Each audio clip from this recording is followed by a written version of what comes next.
Chad, I have a very simple question for you. What do Zeus, Odin, and a ward all have in common? Well, the former, well, they like to sit in thrones. What better throne out there than a SMITE Maxnomic chair? Finch had already mentioned how he went to Olympus and saw the man himself sitting on one, so you know Odin had to cop as well. And if you both get that, well, you get a ward skin on top of all that. As I slam my cards down, you should be slamming a link into the taskbar up top.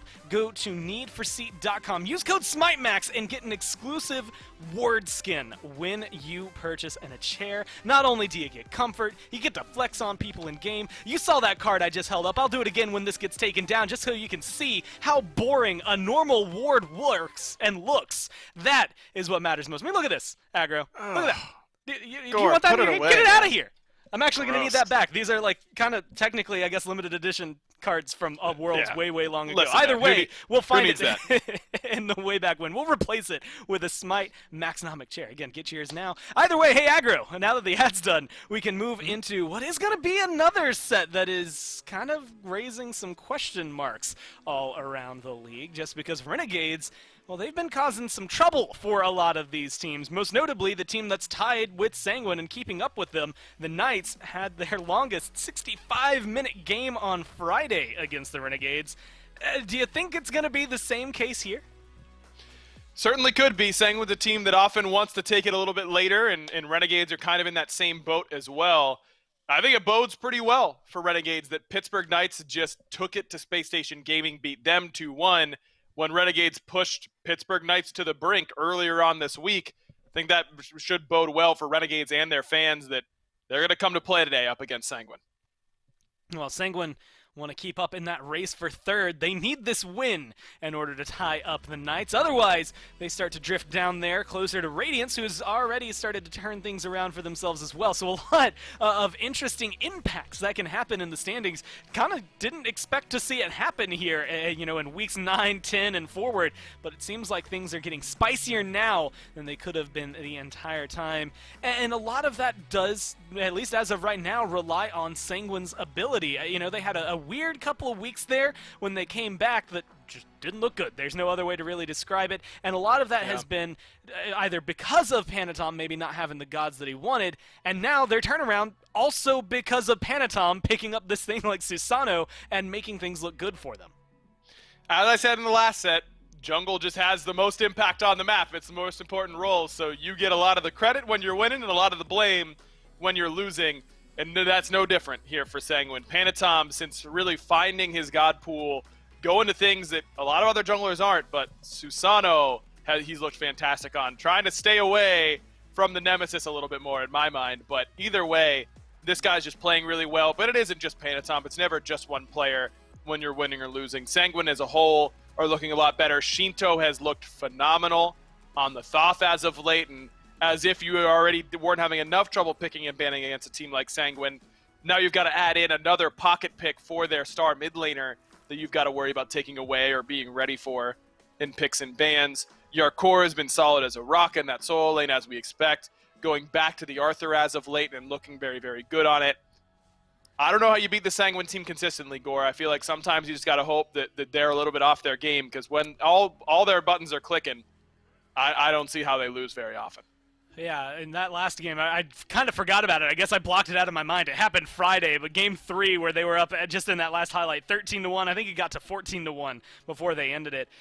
They can absolutely roll any team if you give them the opportunity, so you do have to quell them, and that's where the Renegades come into this. If anyone at this point in the league is the team to take you as long as they physically can. I mean, Renegades have done it twice in Phase 2 here. Once against Ghost, once against the Knights, where they've pushed it to a 60-plus minute game. And a lot of that has also come down from the jungle. I mean, you had highlighted they're the easiest ones maybe to latch onto, but Lazarus specifically, much like Panatom now, has a very eclectic god pool that he brings into these games that changes things up for the Renegades.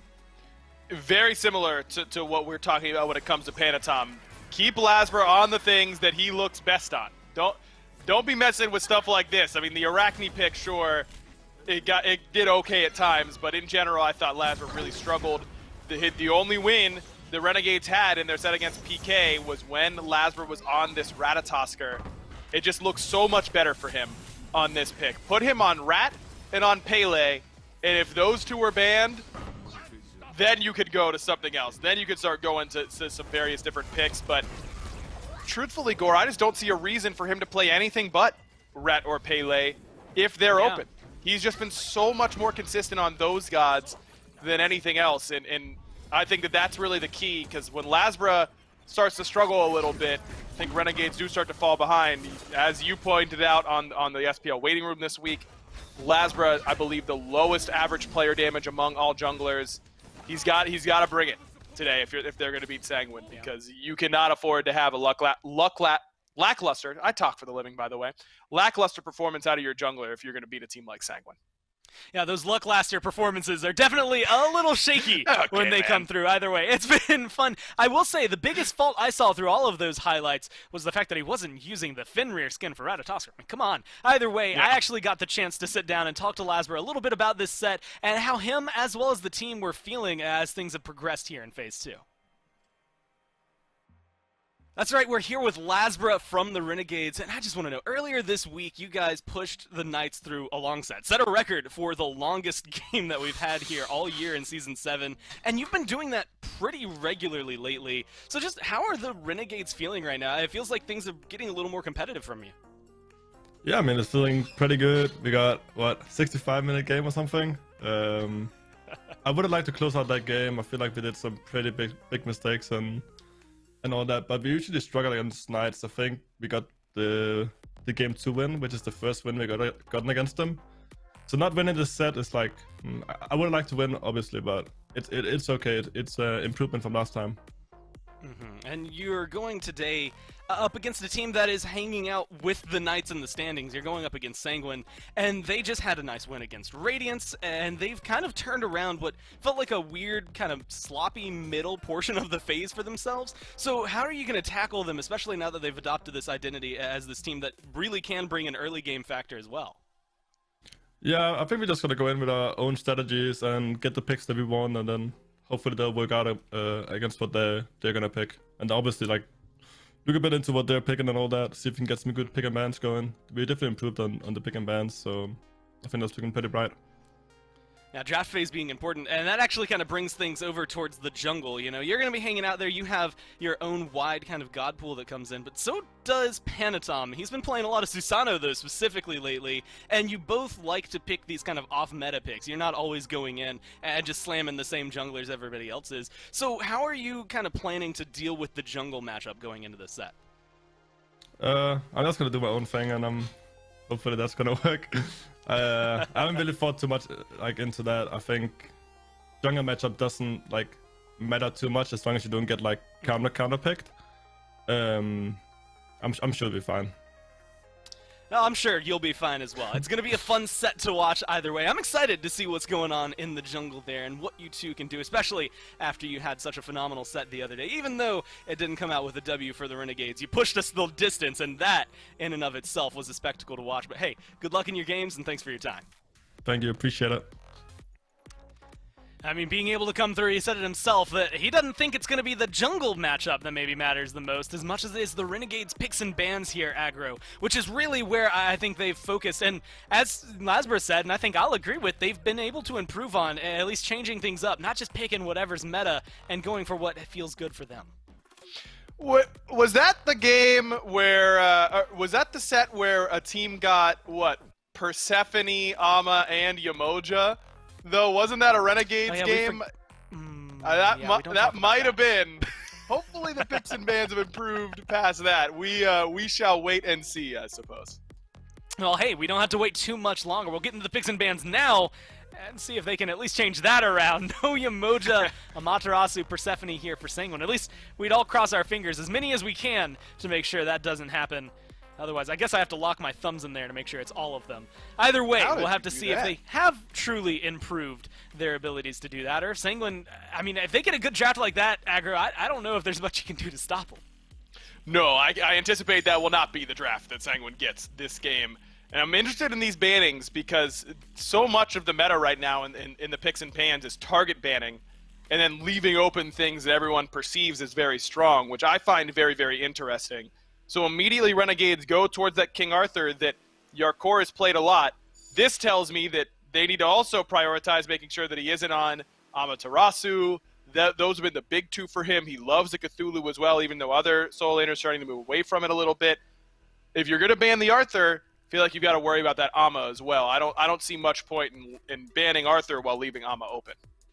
Yeah, especially considering both have been pretty successful there for Sanguine. And hey, you call it, and they, well, accept it and ban out the Amaterasu. Cupid, maybe a Yamoja coming out over there. Although it's kind of been weird. There are a lot of interesting niche picks for the Renegades that you kind of have to decide, do you want to ban those? Like, do you want to try and focus out, Xing Shen, Fafnir that have been very nice so far to Jake, the Sobek as well? Or do you go for something that's maybe a little more meta up there with the Yamoja? Persephone's still on the table as well. A lot of conversation to be had about the Hunters and the Mages. Yeah, this is tough because Renegades basically have to ban Yamoja. You don't want to give that over to Rongyu, and we've seen, I mean, take a look at the top bans against Renegades. Yamoja is not even at 26%. So you know teams are not banning it against Renegades because they haven't shown that they have one in Jake's pocket. So now it means you're either priced into top-picking Persephone right here whenever Sanguine leaves it open, or you're giving it over to Shinto. We've seen that giving Persephone up is not a death sentence anymore. This character has been nerfed over and over and over again, and I do think it has made a significant impact on her strength. But it's Shinto, man. I mean, you're really going to give Shinto something like that Persephone. Top pick Jingwei, Gore, it's always just struck me really, really poorly. Something about it feels wrong in my stomach. You just look at it and you're like, it doesn't feel right. And it's clear that Renegades don't. You're top picking Jingwei because you want to counterpick, right? It's not because you think Jingwei is the best god in the whole game. Mm-hmm. It's because you want to save your picks for later.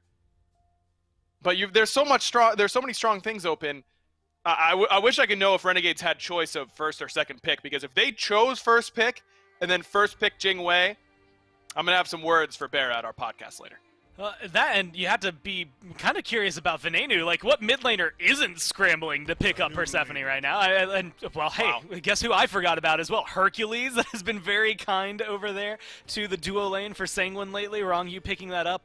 Any hunter that you pick with him, by the way, Rom's still available, is going to be very solid over there. So, I don't know. Persephone, Hercules, let's say you get Rom. You're feeling pretty good over there with your top 3 picks. And it feels like, I don't know, I think we're Mythbusters in a little bit here, right? We spent about 2 minutes, took the myth. Renegades have gotten their picks and bans completely underlocked, and we busted it. It doesn't seem to quite fit the lineup with every other team. Yeah, in production, let us know in our ear that it was Renegades who had choice. They took first pick, and that just does not make any sense to me, because you're basically passing your first pick, right? By first picking Jingwei, there is no world in which Sanguine was first picking Jingwei away from you, so I don't understand why that's the idea here. I mean, getting Fafnir Guan, really clearly Variety loves this Guan Yu pick, because they've gone to it a little bit. It's been successful for Variety, it's been successful for Nika, but I don't know if you needed to get it before this ban phase. I think that with how important getting Rat for Lazarus seems to be, in my opinion, I think I would have preferred to see Renegades go in that direction. Well, I know it's maybe easy because when you look at Persephone, Hercules, Rom, it's kind of, again, maybe a little too easy to want to then jump and dunk on the Renegades. I did it just a second ago. And honestly, it's because Jingwei, Fafnir, Guan Yu, when it comes down to it, they're not top picks. But at the same time, I kind of, at least personally, like seeing it to an extent. I mean, I agree with you. Maybe you could shuffle up the order of things. That Ratatoskr has now been banned out, so they're not going to be able to get that one picked up for Lasbra. But you get the comfort picks here for Renegades, right? I think that's kind of the conversation I'm going to take out of this, which is the fact that, like you said, Variety loves this Guan Yu. Fafnir has been good for Jake. And Bara, who cares about Cupid and Rom? He's loved this Jingwei. I think it just works a little better for them. They end up trading out their jungle, but, it is those picks that feel nice, and Sanguine's been doing their homework. They get rid of the Ratatoskr and the Yanis, which has been treating Venenu a little interestingly. So it's at least some targeted shots. Sanguine still feel like they're coming out on top, but we'll have to see what Renegades can do. Yeah, it makes sense for Renegades to ban out the 2 Magical Guardians that you would expect Yarkor to play over in solo, but now he settles on, Wukong, the second best solo laner in the whole game. Okay. Sure. I mean, I'd be surprised if Sanguine went any other way. I don't think we've seen Yarkor play a whole lot of Wukong, but it's near the top of the tier list, so I assume he has one because that's what Sanguine does. They just practice the best gods in the game over and over and over again. Panatom gets an Erlong Shen pick, which makes a whole lot of sense. You take the role that still needs to be picked on the other side. You know Renegades is not going to be taking Wukong for themselves, as Tsukiyomi is the pickup for Lazarus, which is interesting. Feels like a god that can really get ahead and punish what Sanguine has, but if it gets behind, things like a ranged pin from Erlong, Tsukiyomi does what?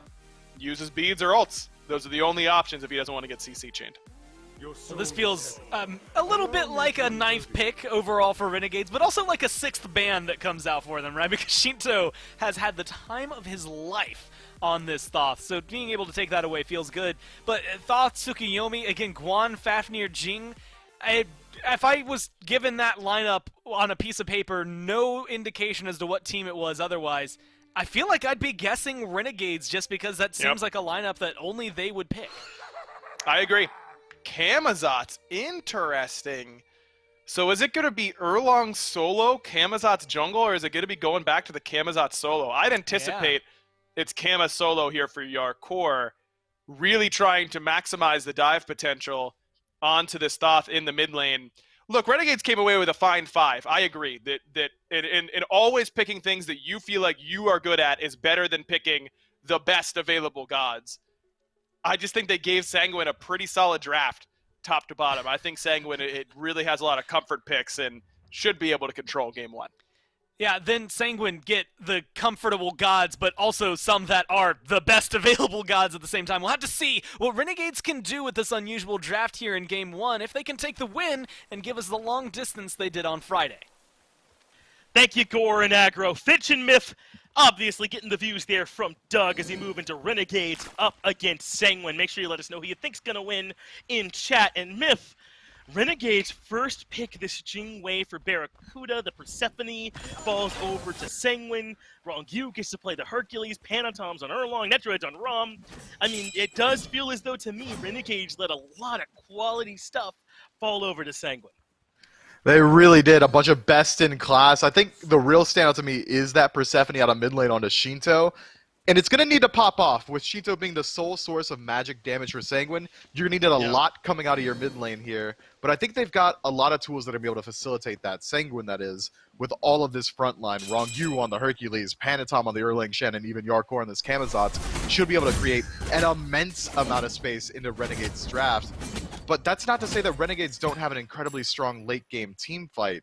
With Ven on this Thoth being just a long-range artillery strike mage, is going to be able to just keep everyone at bay, find a little bit of poke, and then at any moment you expect Variety to use that cavalry charge to chase down someone who's low and set up for the finishing blow. I think that both teams got away with something good here. They certainly did. It's not as if Renegades ended up with bombs on their side just because Sanguine got value, but giving Rongyu this ability to play aggressive like this, the two-man driving strike, is worrisome. It is the horrific emblem start here for Renegades, but it's not going to be enough to save them if Netroid can find these last couple of shots. But level 2, just in time, allows Jake to use the underhand tactics, leap away, and Sanguine end up not getting first blood. If Jake doesn't connect that hammer just in time, it would have been Barracuda getting pulled in there and would have likely resulted in a much easier first blood going the way of Sanguine. So a heads-up play from the 408 to maintain his ADC's life. Exactly what I want to see out of the support. But Rongyu, man, already getting huge value out of this Hercules. And now the pressure's on. And if you lose pressure against Hercules Rom, I think the only way that's going to get it back is a gank. And I think that it's the old school mentality to think that Sanguine are going to wait till 25 minutes and then try to pop off in a team fight. The Sanguine we've seen the last couple of weeks is active in the early game, and I think these picks belie that. This Erlong Shen for Panatom gives him a chance to start acting quickly in the game right away. The same for this Hercules for Rongyu. You're not going to find a time of the game when Persephone is bad. So they've certainly drafted here in a position where a Jing Wei, a Fafnir, a Thoth, all these picks that want to get some items online might end up getting overwhelmed. This Variety has been knocked up. First blood goes to Yarkor, and Lazarus can't even step in. Sanguine already coming in hot. Yeah, Lazarus just straggling through the jungle, getting outpaced there by Panatom. And not often the cringe gank happens on the solo side of the map, but this time Sanguine are going to be benefiting from that as a nice double knock-up in the long lane. Oh, but good use of that dash. Now, Last Barracuda almost closed the gap, but a better response from Wrong U slows this down. So Barracuda, low on HP, has to reposition. Remember, those beads were forced out much earlier on in this laning phase. Still another 50 seconds before he has those. And now Jake being forced to reposition is going topside. It seems he should be able to get away this way, but I mean, how far can he hope to run? Comes back around underneath, the roll in from Nechuid. Cripple Arrow should have been there, and now the blink from Wrong U, but what's he got to follow this up? Driving strike into a basic attack, and Sanguine already have 2. Man, Sanguine non-stop aggression to the long lane. That's how you play it. You got Hercules, you want to run it down constantly, and it's working out completely. Jake, unfortunately, is put in a situation where if he uses his jump even earlier on, it's going to be really easy for the kill to land on a Nechuid, so he has to wait until that cripple comes through first and just hopefully avoid the damage from Wrong U on the tail end. Unfortunately for him, that's not how it pans out this time, and it is going to result in the loss of his purple buff as well. Sanguine have control in both side lanes. This makes it very hard for Renegades' jungle and mid to get active in the early. Right. I mean, I think people kind of undervalue how important it is as Jake comes topside. Hammer lands on the Wrong U, driving strike, but he is and slowed, and in comes Barracuda for a little bit of revenge. Wrong U dropping, and Barra getting one of his own, but Panatom, 2-man 9 turns blessing. No knockup, but Barracuda's and Netroid takes the kill gladly, and now Panatom with the dash closes the gap. A hammer lands, but a good leap gets Jake away. Ends up being a 1-for-1. Barracuda goes down for Wrong U the other way as Variety is low. And this Bat of the Hell ultimate means your core gets to solo Varieties. Sanguine are taking over everywhere. It's dirty, isn't it? It's just dirty how much control Sanguine has on the map. Shouts to Panatom knowing exactly where he needs to be, rotating over to the long lane there to get a return kill off of Wrong U falling. I mean, Camazotz solo, we know what it does. It does a ton of damage and has a ton of trade potential. Potentially one of the weaknesses of Guan Yu being that, sure, he's going to pop off in the late game without a combat healing or an ultimate to lock down the enemy team, but within lane, there's not much he's going to be able to do into this Camazotz. He can try and sustain up, he can try and return a little bit of damage, but I think Camazotz hasn't beaten both fields. Yeah, this has been the new Sanguine here for sure, hasn't it? Coming out aggressively from minute 1. And the thing is, I don't think Sanguine are going to sacrifice their strong late game by doing this. All they've done is improve the early game. And they don't have to do this every game, but it's the kind of thing that they're proving now that they're capable of, that they are capable of playing this aggressive, of denying aggressive supports to their opposition. They said it when they were playing PBM and Neil and all these other aggressive supports. They know that they like to play them, so they'll strip those picks away. As Panatom takes a lot of free damage from Venenu, but they're looking for a red buff invade anyway. Wrong U dashes through, does not quite get to strip it away, so Sanguine have to start falling back. That was a dangerous dash from Ven there. If they caught him out with that dash down, it would have been very easy for them to turn the fight. But instead, the buff falls down, so Sanguine decide to back themselves up. But I'm loving this new look from Panatom, this aggressive playstyle, these gods that are really more fitting to exactly what he wants to do, which is get involved in the early game. This Erlang Shen is a very good look for him. I think for the first time this game in 6 minutes, we're getting a slight break, so we can take a little bit of a look at the builds. And it seems like it is going to be a Katana build coming through, but as I say it, Grasp of Death from Shinto. Yeah, they want this kill on the Lazarus. He does go up into the ultimate, trying to use it to escape, but there's nowhere to go. This is a great response from Sanguine. Yarkor, or not Yarkor, but Lazarus went up to try and invade in response to all that duo-side pressure, so Shinto and Yarkor went for the collapse. These are nice road. Sanguine, man, they're all over the place in this match. It's actually so exciting to see, and it's not as if, as you said earlier, it's going to slow down their late game. In fact, it's just making them get to that phase of the game where they're still one of the best teams in the league, where they still have that magnificent late game team fight that we know from them. They're just speeding up that phase instead of waiting until 25 minutes. If they are able to maintain this pace, it's going to happen at 18-20 minutes as they group up around these neutral objectives. It's so exciting, man, to see these teams evolving. You think about PK beating Space Station earlier today, Kiva Fred coming into his own. You think about how Obey with Sino are becoming such a threat, even down there at the bottom of the league. You United improving as well. I know that it's come at the cost of a couple teams. Radiants have been slumping lately, but it's just so exciting to watch everybody improving for the most part here at this point in the league. We're getting closer and closer to that point when teams have to start thinking about Worlds, thinking about what their playstyle and their identity is going to be for that big push, and Sanguine starting to evolve just at the right time. He's just adding early game into their repertoire. I think if Renegades want to get back involved now, if they want to stem the bleeding a little bit, it's going to have to come through Lazarus. On this Tsukiyomi, his early game fight potential is so high, he might be the only one on his team that's able to match the damage output of these early game picks from Sanguine. So if Renegades want to fight, it's going to have to be around him. If he's not there, I don't want to see Renegades in an engagement at all. Oh, look at this rotation from Sanguine. They want to be here for the purple spawn. Wrong Yu goes in first. Netroid's in the sky with the snipes, trying to deter Ven from coming in. He's at half HP already, has to dash away. And just like that, Sanguine spin their time well, even though Renegade showed up in good numbers to respond. Nice counter rotation. The purple buff is going to fall. Now Lazarus hiding in his jungle. He knows Sanguine are looking for something. Seems that they can strip away anything. Anyone straggling throughout. Pentatom is going to get spotted out there by Ven as we see the pings come through. But those pings aren't going to stop you from losing your back camp. Sanguine have a vice grip on the map right now, and they're not letting go. I think we're going to see them start to group up very soon around this gold free. I'm thinking around that 11-minute mark. Sanguine's going to feel confident enough with its 2,000 gold lead that they've already established to start playing around these objectives. Yeah, maybe get Wrong View to finish up what you'd imagine would be a sledge here in this item for him.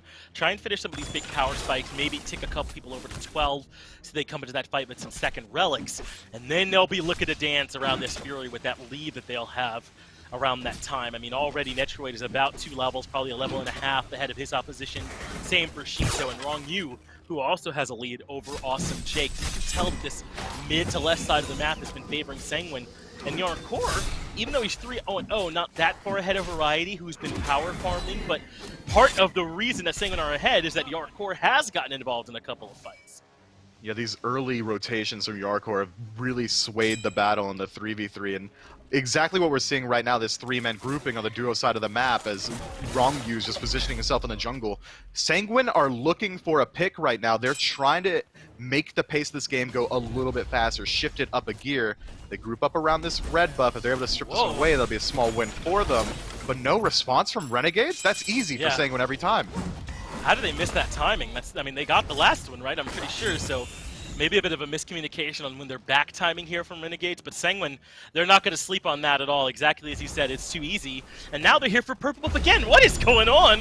Where Renegades are suddenly, it feels like falling asleep on these buff defenses. Maybe they don't want to defend these anymore. They feel like they don't trust their fights, but it's going to get a lot worse before it gets better if you're just giving it over to Sanguine now.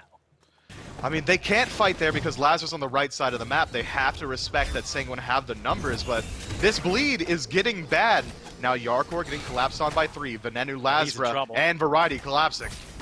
Yeah, I don't know how Yarkor makes out of this. No ultimate available. He does have some sustain, but my man just kind of got caught this time on that proxy.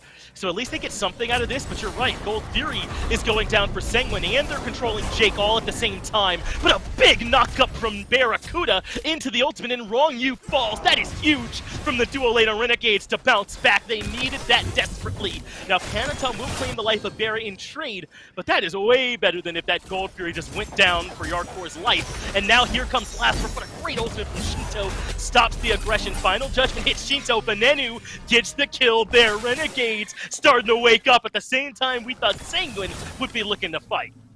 Man, just unfortunate timing for Sanguine there. That huge knockup from Barracuda absolutely changes the face of that fight. Jake was on his last legs. There's no fight left in him. But then Barracuda moves in, diverts the attention of Sanguine, picks up a kill for himself as well, and creates the time for the rest of Renegades to be able to rotate in, get Lazarus there. And now a neutral objective. We thought it was going to go the way of Sanguine around that gold. It's going to be Renegades first on the Pyromancer, completely closing up the gold gap of this game.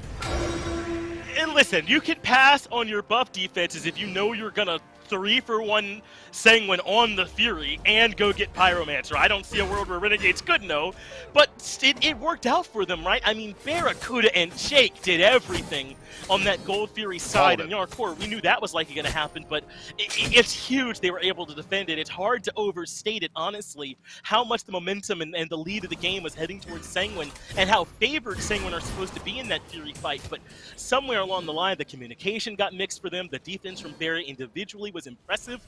Now Sanguine considering getting aggressive themselves. Netroid putting good damage into Vera, even rolling in to see about more. And with Panatom and Rongu here, a dive is certainly in order. This tower should fall shortly too, but Vera ults back out. Jake is now here to provide some defense. A pull will bring Jake back, but that's a Fafnir, not the easiest to kill. Sanguine get the tier 1, but not much else.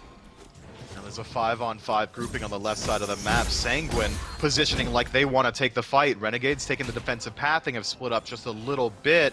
There's not much to fight over right now unless Jake gets pulled in.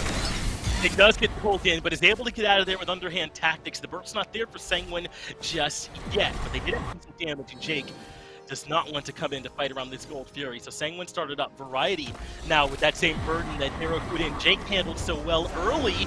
Has got to try and find a way to slow this down, and Sanguine back up right away. In fact, they want to take the fight instead. Rongu blinks in. The damage from Netroid is decent, but Rongu ends up getting popped right away. Final Judgment hits 2 as Shinto takes care of Ben, but Lazarus gets the return kill. The Arc Court puts Barracuda down, and it's 2 for 2. But Netroid at the back of the fight's gonna fall to Variety as they make it 3 for 2. And with Shinto stuck in between 3, they're gonna make it 4. Yeah, Shinto left high and dry here, gonna fall down to Jake.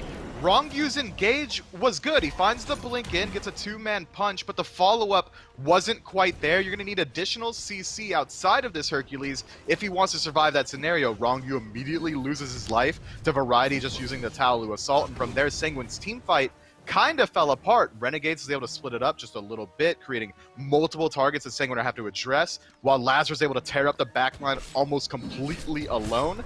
And now Renegades pulling the Gold Fury themselves off an aggressive play from Sanguine.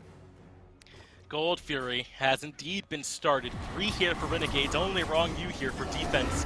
So it seems supremely unlikely he'll be able to get anything done. In fact, he just goes to his lane.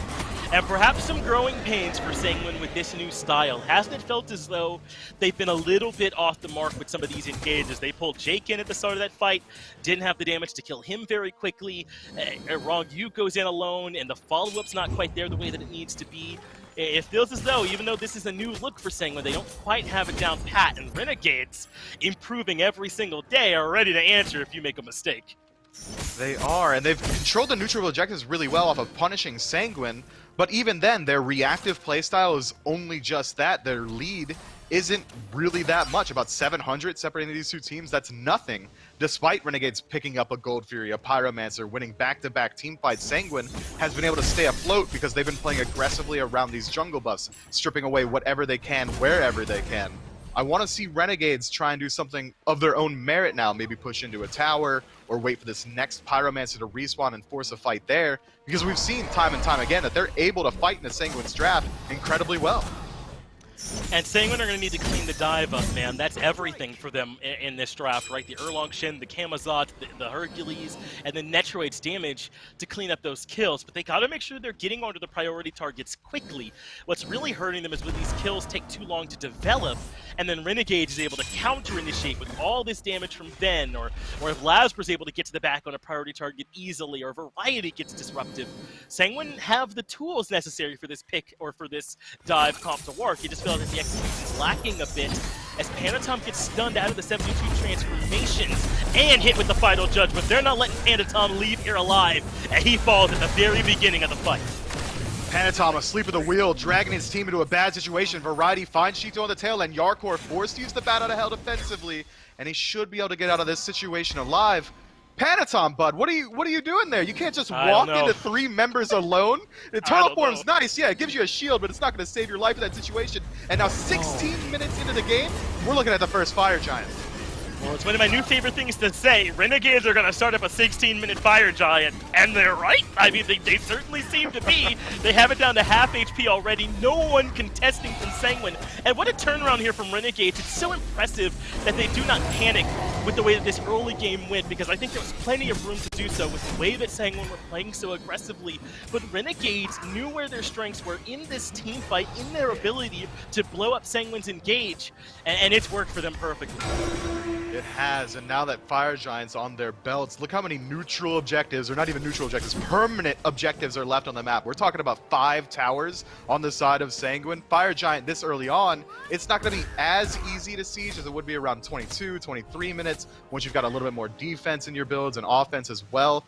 But they could still certainly take out these tier 1s very easily. I doubt we see Sanguine even put up much of a defense on them. And then if they're able to find a pick, tier 2s could fall, Phoenix on the tail end, Gold Fury respawning in 2 minutes. This is going to be a huge power play for the boys in blue. I think the Renegades will likely try and group up around mid, around the duo lane, or even attempt to split up the push, just so they can force Sanguine to take in engagements where they can't use the brunt of their CC, this incredibly strong backline dive that their draft has, and force them to take these disjointed team fights. Well, how do you like Sanguine trying to defend on the tier 2? I feel like this is one of those situations where the game's about as close as it's going to get. If you give up this fire here and let them take a bunch of towers, they might need to defend on tier 2s, not tier 1s, while the gold is still relatively even. I think it could be a soft defense, but their comp does not lend itself to objective defense. I mean, it's all backline dive. You've only got one god on your team that's really good at keeping waves out or poking from a range, and it's going to be Shinto on this Persephone. He can only do so much from a level 16 spot into an entirety of this team.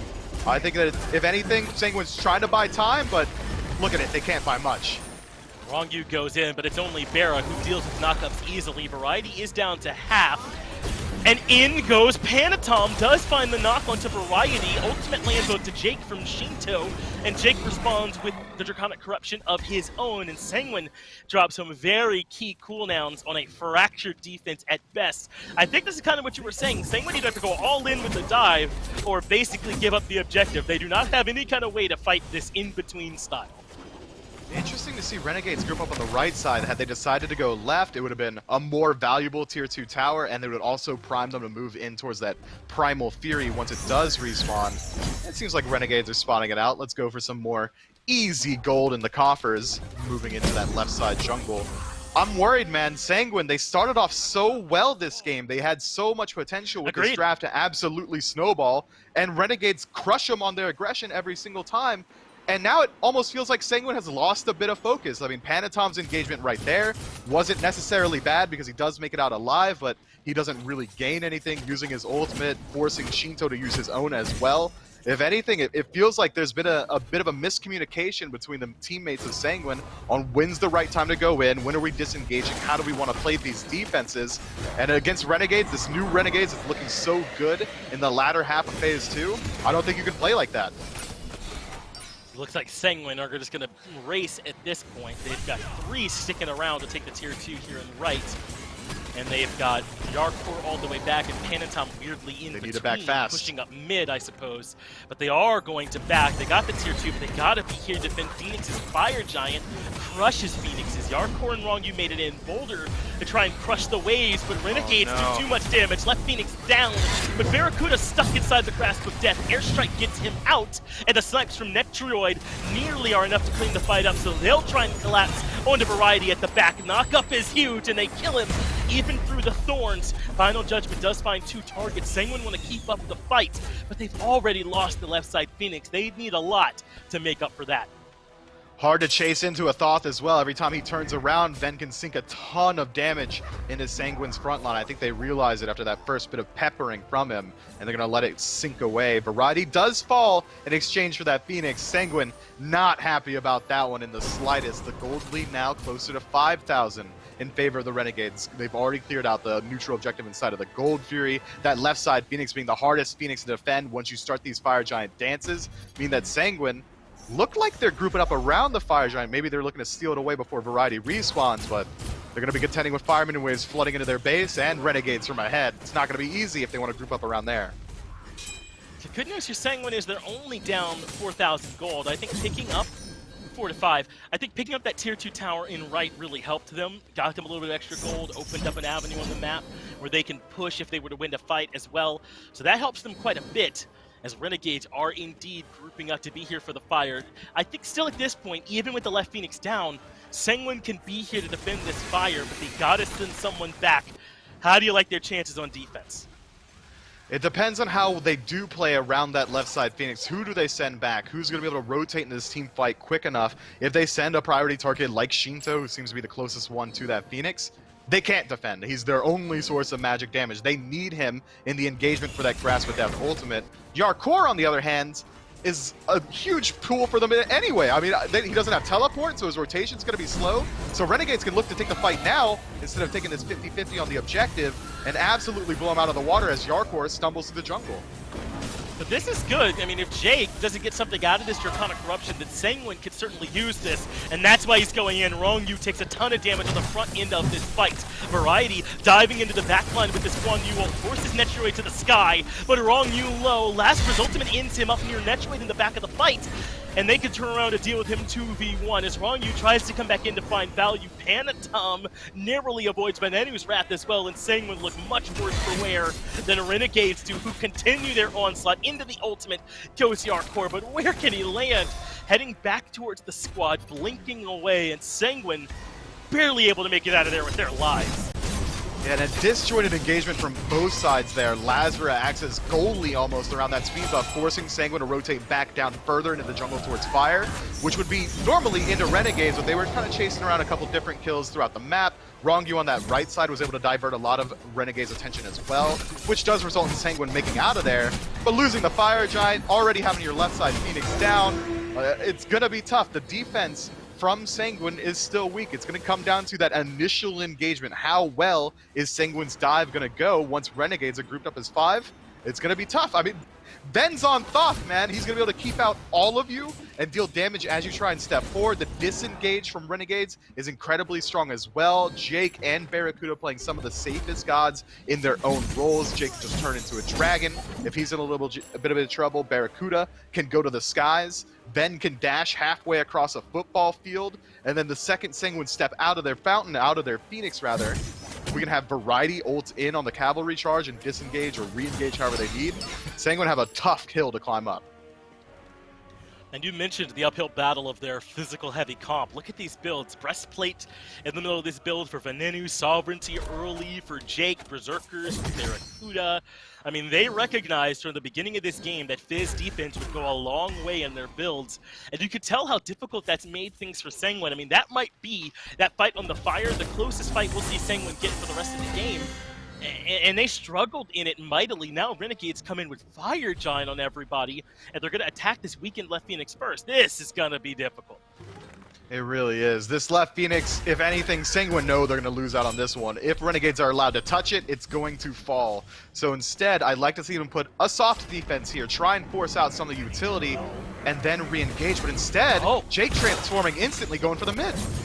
Yeah, they're switching targets. This is all about the middle Phoenix. Netroid and Rongyu were both in left. So it's 3v4 here in mid, and Panatom took a bunch of damage right away. Jake moves in, stun, and Yarkor hit by the final judgment. But Jake ends up getting hit by the grasp of death. Panatom goes in and gets deleted. Barra has the damage, but Jake falls as well. Lazarus going to use the ultimate to land on Netroid in the back, but Netroid to the sky, cut down by that ultimate from Lazarus. He gets the double, making a triple as Shinto falls as well. The rest of Sanguine forced to retreat to the fountain. As Renegades say early game, they ran all over Sanguine here in the late.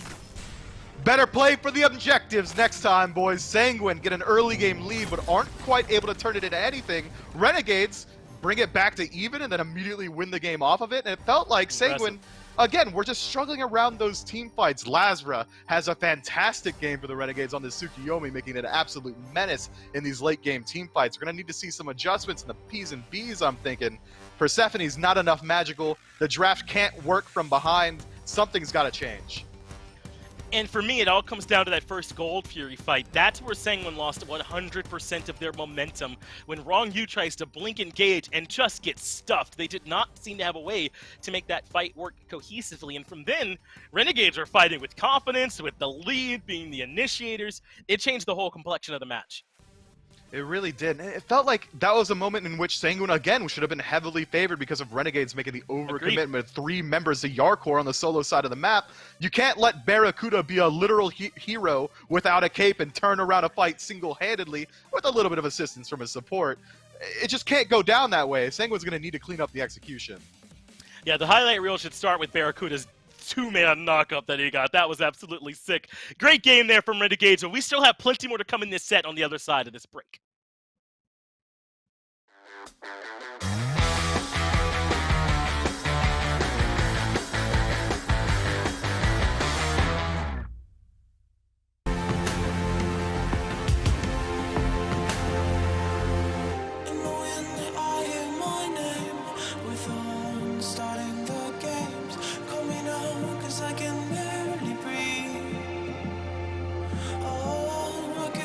Chanting lively, I could feel that music in me. We were born just to believe.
Well, hey there, guys, gals, and non-binary pals. It's Gormizer here to talk to you about Godly Guides. This is our series where we teach you how to play gods good and do other things good too.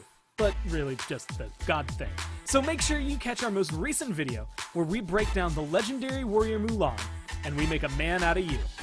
Well, at least we make a man out of your gameplay. All this and more on the SMITE YouTube channel.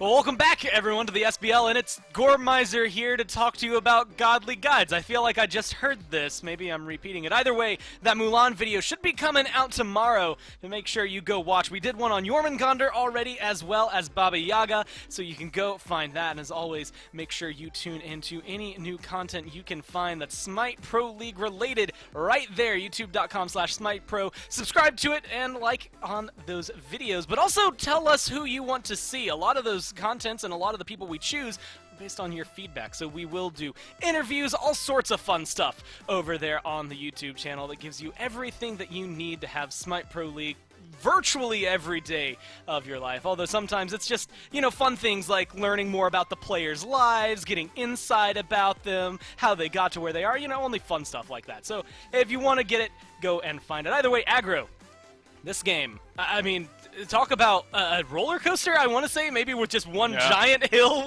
Like, you go up, you're like, okay, Sanguine, Sanguine, Sanguine, and then it's just all Renegades the rest of the way. It just felt like there was one real big pivot point. Man, I'll tell you what, I got up to get to refill my water right after we went into game. I sat back down after petting my dog for 3 minutes. It was like 4 minutes into the game, and it was 4-0 or 4-1 Sanguine. Your core was 2-0. The duo lane was behind for Renegades. Everything was coming up Sanguine. And then everything I watched after that told me that Renegades were going to win, except for all those early buff invades. Early buff invades were going Sanguine's way, but I gotta say, the one play by Bera and Jake around that Gold Fury saves the game for Renegades because they get Sanguine off the objective, they delay, they allow Lazarus and Venenu to come in and play cleanup crew, and Lazarus looked good on the Tsukiyomi come mid to late game. Took him a little bit to get off the ground, but I thought he team fought on this character very, very well. Variety and Jake created a ton of space for Ven and Bera and Lazarus to operate in. And Panatom really, really struggled on this Erlong Shen. Bottom player damage in the entire game.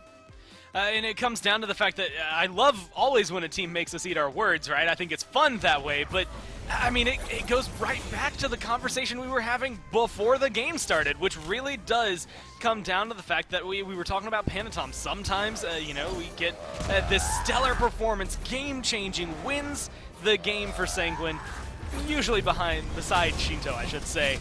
And then sometimes we get this Panatom, not breaking 5,000 or 6,000 damage Panatom, not really having a huge impact on the team fights Panatom. It's just very polarizing here, and it opened up the door for, I would argue, Lazarus to have a really stellar late game.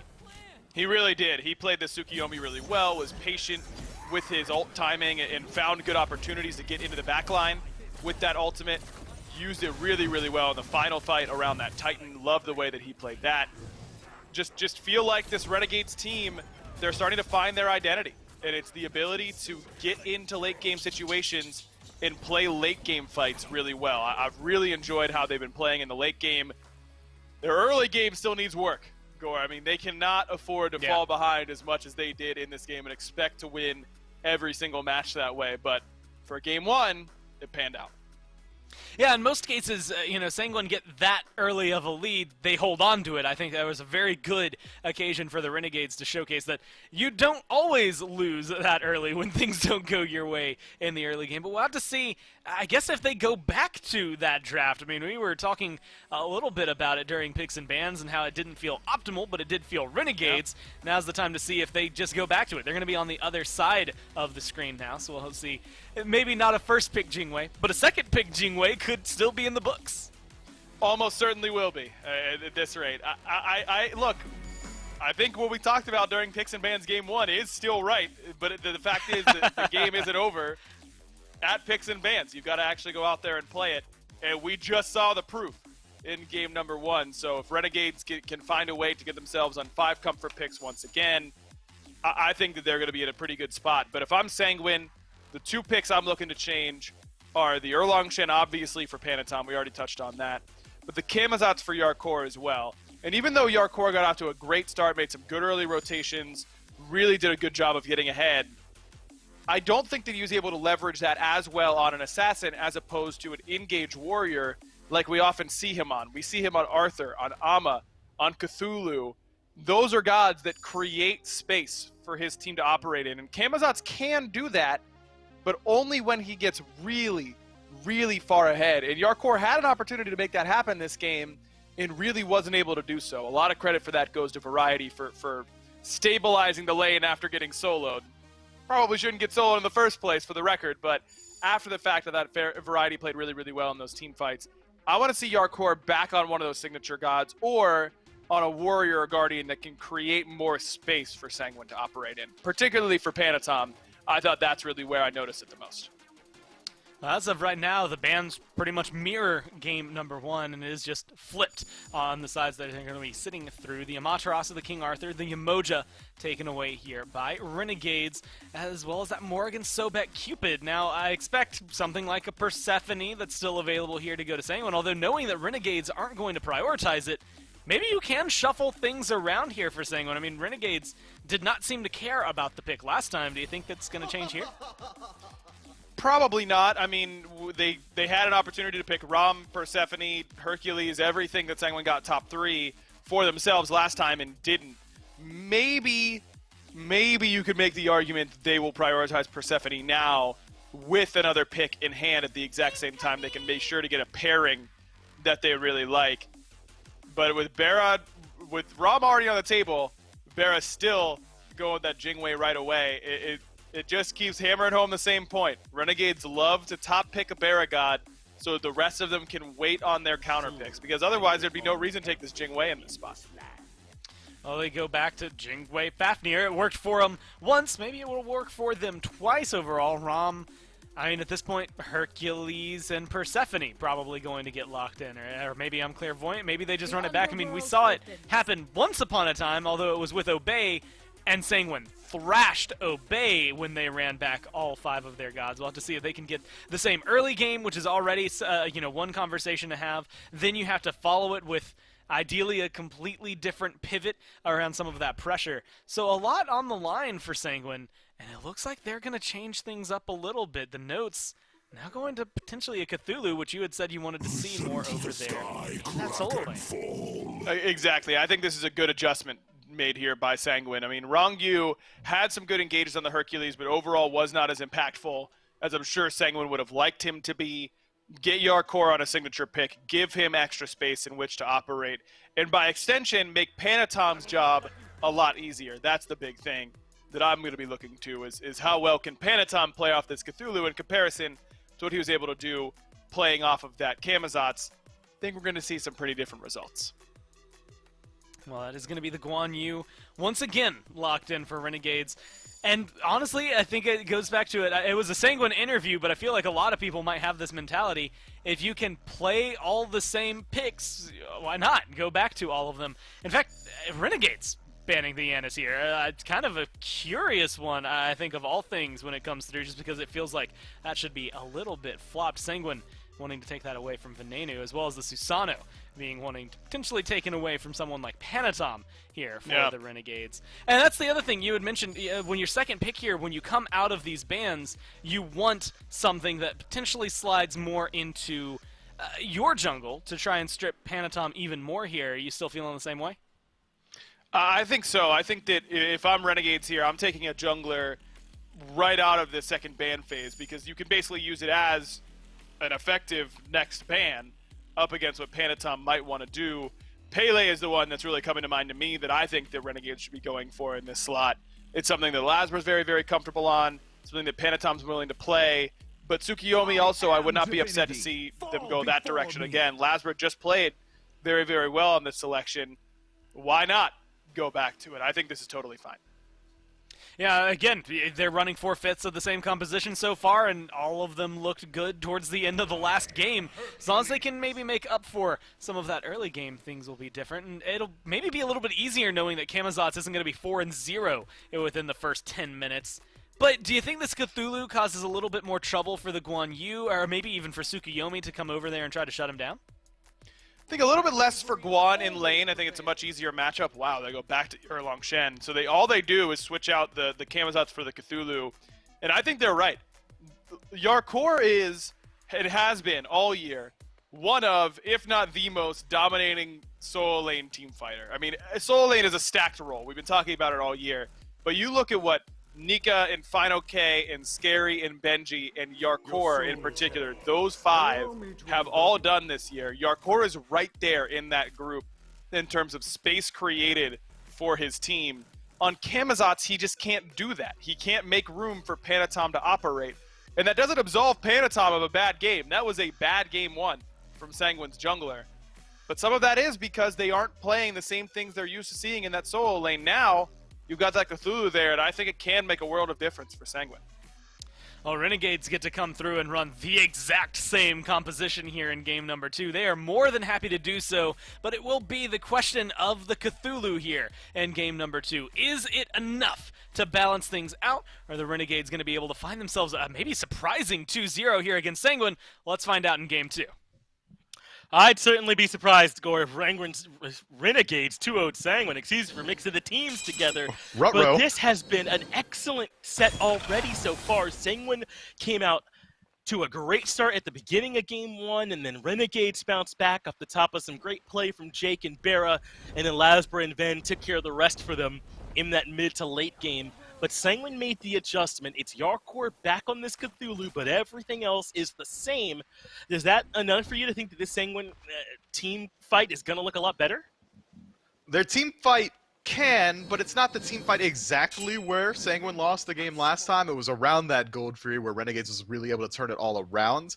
And I think that Renegades have shown, especially in game 1, that Sanguine got the best start that they could possibly hope for in any given game. Absolutely dominating both side lanes, and Renegades were able to make the comeback with this exact same draft. I would say that Cthulhu is a much slower starter in the solo lane than Camazotz would have been. So it's going to be hard to find that same lead. We're very much going to have to start from the beginning, from ground zero, it feels like, here for Sanguine if they want to try and get back to a similar spot. But I don't know if they necessarily have to come roaring out of the gates this time around. The fact that Yarkor is on this Cthulhu gives them much more mid to late game team fight presence than that Camazotz would have. They're not quite as heavy onto the dive, though Panatom and Rongyu certainly still should be doing it. Rongyu level 2 already, coming to contest the Alpha Harpy, but confirmed by Renegades. They had the hog there for it, and Rongyu heads right back over to the left side to start pushing the wave. And, you know, I think Rongyu really was the shining ray of hope for Sanguine in that last game. The Hercules mechanics have definitely been on point as Panatom moving deep into the jungle here, able to strip away one of those back camps, forcing Lazarus to back up just a little bit. This is an interesting point for both teams' junglers in that I would say that Tsukiyomi has a lot more fight potential than Erlang Shen around levels 4 through 6, but levels 1 and 2, Erlang should absolutely be able to bully out this Tsukiyomi, so I like seeing Panatom trying to exploit the fact that he's so much stronger at this point of the game. I like it too. You mentioned how Rongyu's been playing the Hercules well. I think it looks bad when Hercules goes in and dies right away. But that's only because the rest of Sanguine's follow-up wasn't at the level that it needs to be. Now, I do like that Barracuda continues to play this Jingwei into Rongyu's Hercules. If we all agree about how well he's playing it, having someone who virtually eliminates half the combo suddenly has a whole lot of value. As Lasper considering an early game gank here in the R4, these level 2 or 2-minute ganks are signature for him as Jake jumps back towards the tower. Damage is still coming, but they don't quite have enough to kill Jake. Meanwhile, Lasbra doesn't pull the trigger and look for Yarkor in solo. Man, Netroid didn't miss a single auto attack. If he had the damage output, it would have been there because the mechanics were on point. Fortunately for Jake, just tanky enough to make it out of that situation alive. And this is exactly what we saw last game. Rom and Hercules together should absolutely have the pressure in the long lane, and this is exactly what I expect to see them do, is to try to exploit that. Look for some purple buff invades, but already Renegades have seen it and they're sending Ven over very early. Then trying to help make sure they don't end up losing these buffs, and that means Rongyu could end up paying the price, but they're getting a little bit of backup of their own as Shinto shows up, and Bera stuck in between. Isn't that just the way for those Hunter players? You try to follow up, and you're the one that ends up dying.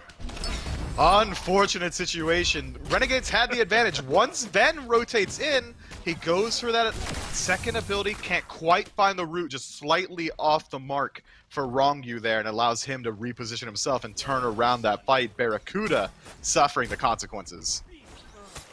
The Nenu could be in a bit of trouble here, just enough mana for the evade and punish, so he makes it out. Red buff now being invaded. Shinto and looks like Netroid sticking to it. Panatom on the way to help out, and that will be the red buff successfully stripped away. So Sanguine maintaining some early game pressure here in game 2, the same as game 1, but they came about it a bit differently. It was duo pressure that started it, but then when the rotation came in, Sanguine got the better of it. Now Variety going for a little bit of a cheeky exchange, uses his ultimate to force out the same from Yarkor. Should be able to fizzle out from here, but Variety likely going to get the tail end of this one, swinging in the favor of Yarkor. But the gank in the jungle hovering, Lazarus thinking about moving in. Once that ultimate's down, it's going to be a lot easier to find the kill. Instead, again, he's going to go ahead and decide not to. I think that Lazarus would be much better suited towards trying to move themselves into this duo lane. We've already seen that Sanguine are willing to play around Barracuda's tier 1 tower line. Makes it much easier to find a gank around there. And it's interesting, you know, it wasn't their buff defense that was so important for Renegades last game. They gave up a ton of buff invades, and that's how Sanguine got their lead. It was that Gold Fury defense, really, and then winning the team fights afterwards once they got back to even footing. So I guess what I'm trying to say is I kind of just trust however Renegades feel like they need to go about this early game, since it sure worked for him last time against my better judgment. Variety maybe doesn't realize how much trouble he could be in, but Sanguine and the boys don't overstep. They'll just come back, secure their own farm, and let your core do the blue. Yeah, it seems like Sanguine have kind of adjusted their playstyle to be a little bit more patient this time around. The invades are still coming through, but it's not constant. It's not always looking for that invade potential, always looking for the fight in the jungle. And now they're trying to establish these small leads and then grow it slowly by farming up their own jungle efficiently, taking what they can from Renegades at good opportunities, and then just pushing it further from there. But we've been in this exact same situation before, very recently, last game. And now, Sanguine, again, have 1,000 gold over their enemies here, moving into that 5-minute mark, and it's going to be another invade attempt, starting up with Panatom on the red. He's in there first, but Jake, Barrow, Lazarus, and Ben are all here for the defense, so red buff goes to the red team, and Renegades defend that buff successfully. I'm a bit surprised that Sanguine, with essentially the same left side of the map against the exact same team, are choosing to look for less pressure this time around, since that pressure was so successful. But Renegades have done a good job responding to it, and it helped that Yar Core was able to rotate over to their mid fights a couple of times and help out with those two, which might be a little less likely here on the Cthulhu. So Sanguine reassessing how aggressive they want to be in this early game and deciding that they can look for some, but just not quite as much as they did last. Yeah, I think that last time they were, hold on, Jake getting pulled in here by Wrong You still has the jump, so he should be able to get out of that situation alive. Can't be pulled like that so often, though, losing half of his health bar immediately. Lazarus, again, hovering the jungle, gonna think twice about it, thinks, okay, the fight's gonna fizzle out, might as well not go for it. I like that Sanguine are putting a lot more focus on the left side of the map now, considering that Yarkor really is a late game team fight monster. As Jake gets caught out now, horrific emblem drop, he's gonna have to dodge. And that to avoid the snipes. Oh, but the third one it hit, and Jake just lives through it, drops that second ability on himself mid-fight for the heal, and it just was not enough damage. Had the tank boots as well, and Jake survives a brush with death that most mortal men would have fallen to. Impressive, to say the least. And you know what? I don't think Jake is even remotely scared of it now. I mean, I've seen this guy play SPL all year. I don't think he has any respect for the sanctity of human life. He's going to go back in the lane and play it the exact same way and dare Sanguine to again try and kill him. I love this playstyle from the 408, constantly able to drag out these ultimates from his opposition. And now, because he survives, because he maintains his own ult, it's going to create so many opportunities for Renegades to look for fights. Wrong View doesn't have that CC immunity available for at least another 40 seconds or so. So if he gets caught out, man just might die. How do Renegades keep getting away with these thin margins? They're in position first to make sure that they defend their red buff this time around. Meanwhile, Netroid looking for the steal on the Alpha Harpy. Something, but not a lot of something, as he strips that one away. But perhaps they're looking for a gank, because Jake's coming underneath to cut off the escape. That sends Netroid back towards lane. Lazarus was up top, but gives up on the chase. That leaves Jake pushed up by himself, even with the rotation coming in. Panatom's just here for farm. I'm taxing the purple buff and leaving. Hope that's all right. Yeah, been a much quieter game from both junglers this time around, just kind of playing a little bit later into the draft. And I think the later this game goes on, this might be a little bit more even. Sanguine replacing that Camazotz with the Cthulhu is now going to have a huge center of CC inside of these team fights that scales incredibly well into the late game. But that's not to say that Renegades is any slouch either. This Thoth, we've already seen, is an absolute menace. Ben's mechanics have been pristine. Jake trying to get aggressive into the transformation. The blink came from Wrong You, but that left Netroid on an island, so Wrong You turns around. Boulder avoided by the airstrike, and Netroid doesn't take the damage from the Jingwei ult either.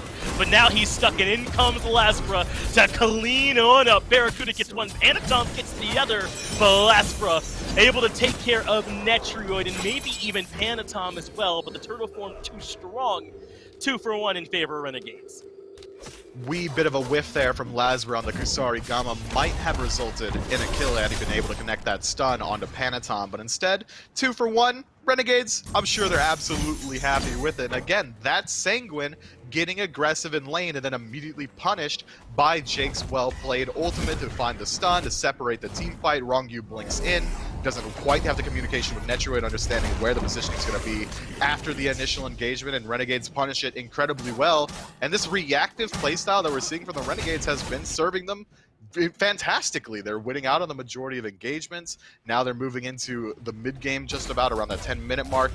Still about 1,000 gold down, but it's still much better than they were last game. At this point, they're about 2,000 or 3,000 down. Yeah, should be feeling pretty comfortable at this point. Are the Renegades, knowing how strong their team fight was once they started grouping, so probably no pressure on them to do much more than they're already doing as Wrong Yu steps forward, gets Ven to dash, and then leaves.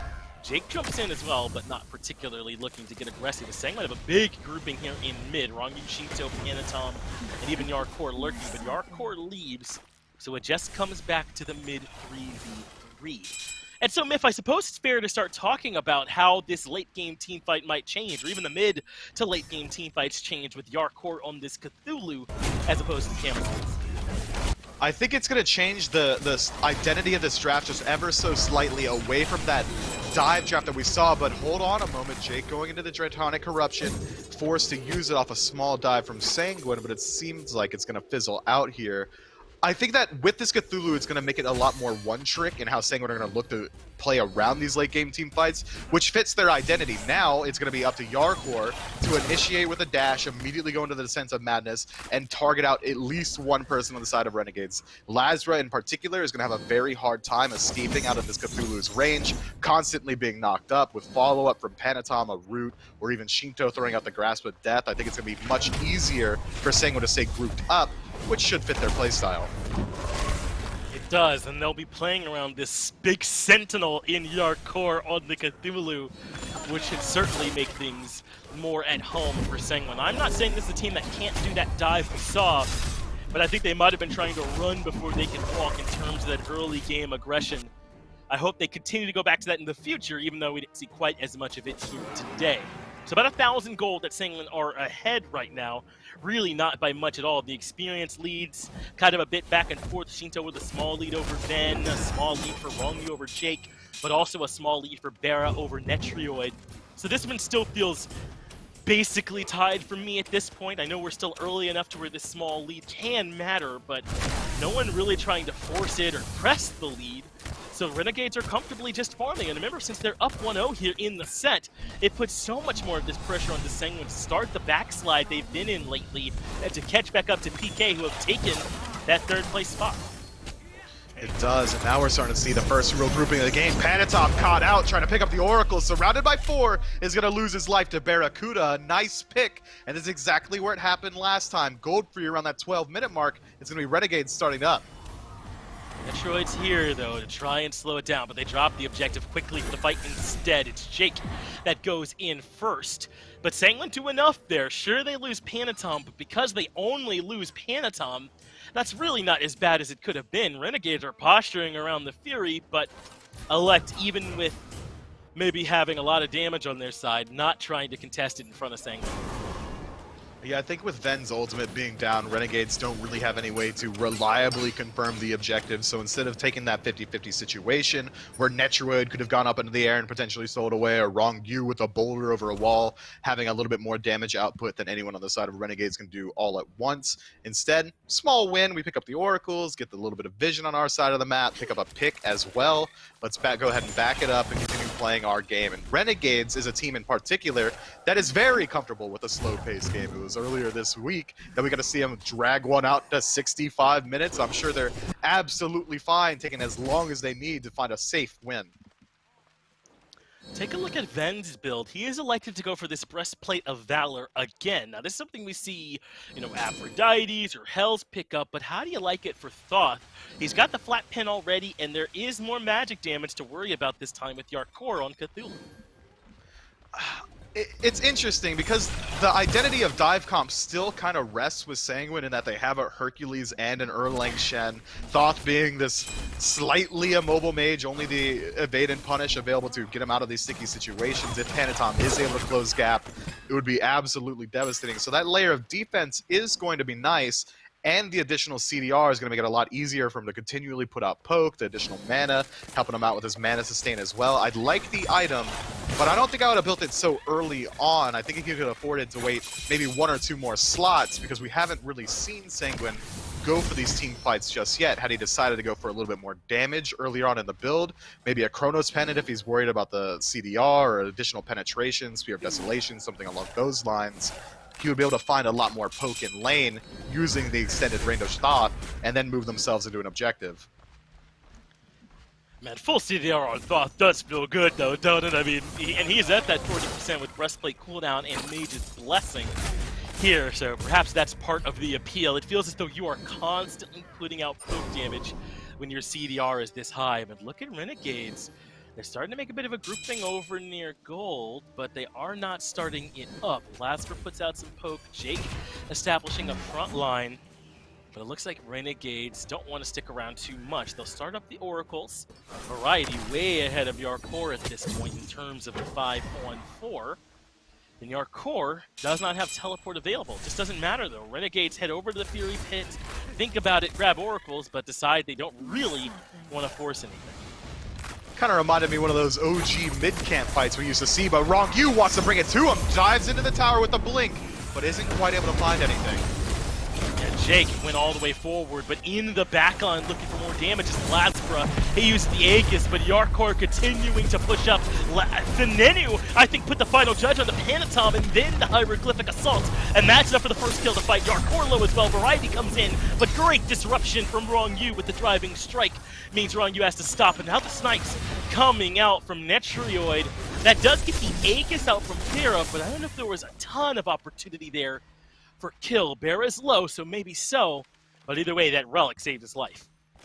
That's the exact same thing we saw from Sanguine last time. This disjointed dive where Yarkor's alone in the backline, goes into his ultimate, is able to find a lot of really good damage, but the rest of Sanguine's stuck behind the tier 1 tower. He has no one to back him up, so now Renegades is able to isolate 2 separate engagements, and they find a pick for themselves, and now, with the sustain from this Guan Yu, they can group up around gold, while the rest of Sanguine are still wandering out of base. This will give Renegades the gold lead for the very first time in this game, as they've been behind basically its entire length. Even still, might not quite have it. It's very, very, very close here between them. Just to give you an idea of how well Renegades have been playing this one, despite the fact that Sanguine have been the ones looking for all that early pressure. This is a great response, though. They'll take the Pyromancer in trade, and that should put things a little bit more comfortably back to an actual lead there for Sanguine, even though it's not all that meaningful. But Sanguine are in trouble right now, Myth, because they can't seem to figure out how they want to execute this draft. I'm really surprised they went back to it right away. If they were going to come in and still look this disjointed once the game started, Yarkor cannot be a man on an island as Lasper rotates in. Not much of a gank there as Yarkor retreats. Jake nearly gets hit by the driving strike, but makes it back to the tier 1. Jake, the truest homie on the planet, decides that he's willing to stand in front of 2 enemy gods just to keep a minion wave out of the tower so Ven can keep that gold count up. It's a small play, but that's some real support stuff right there. Shouts to the 408, really looking out for his homie.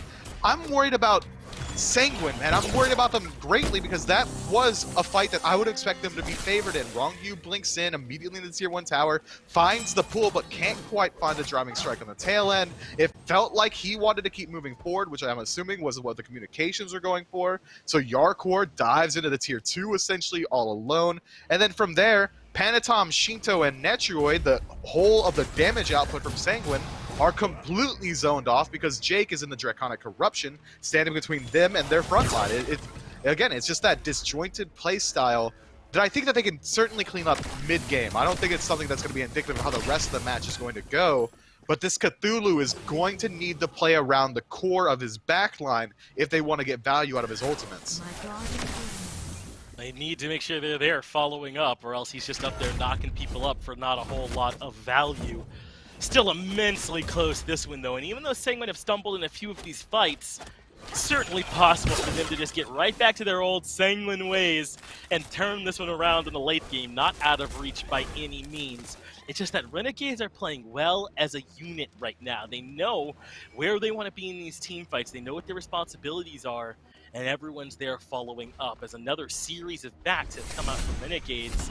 With all the objectives down on the map, there's really nothing for them to worry about sticking around for.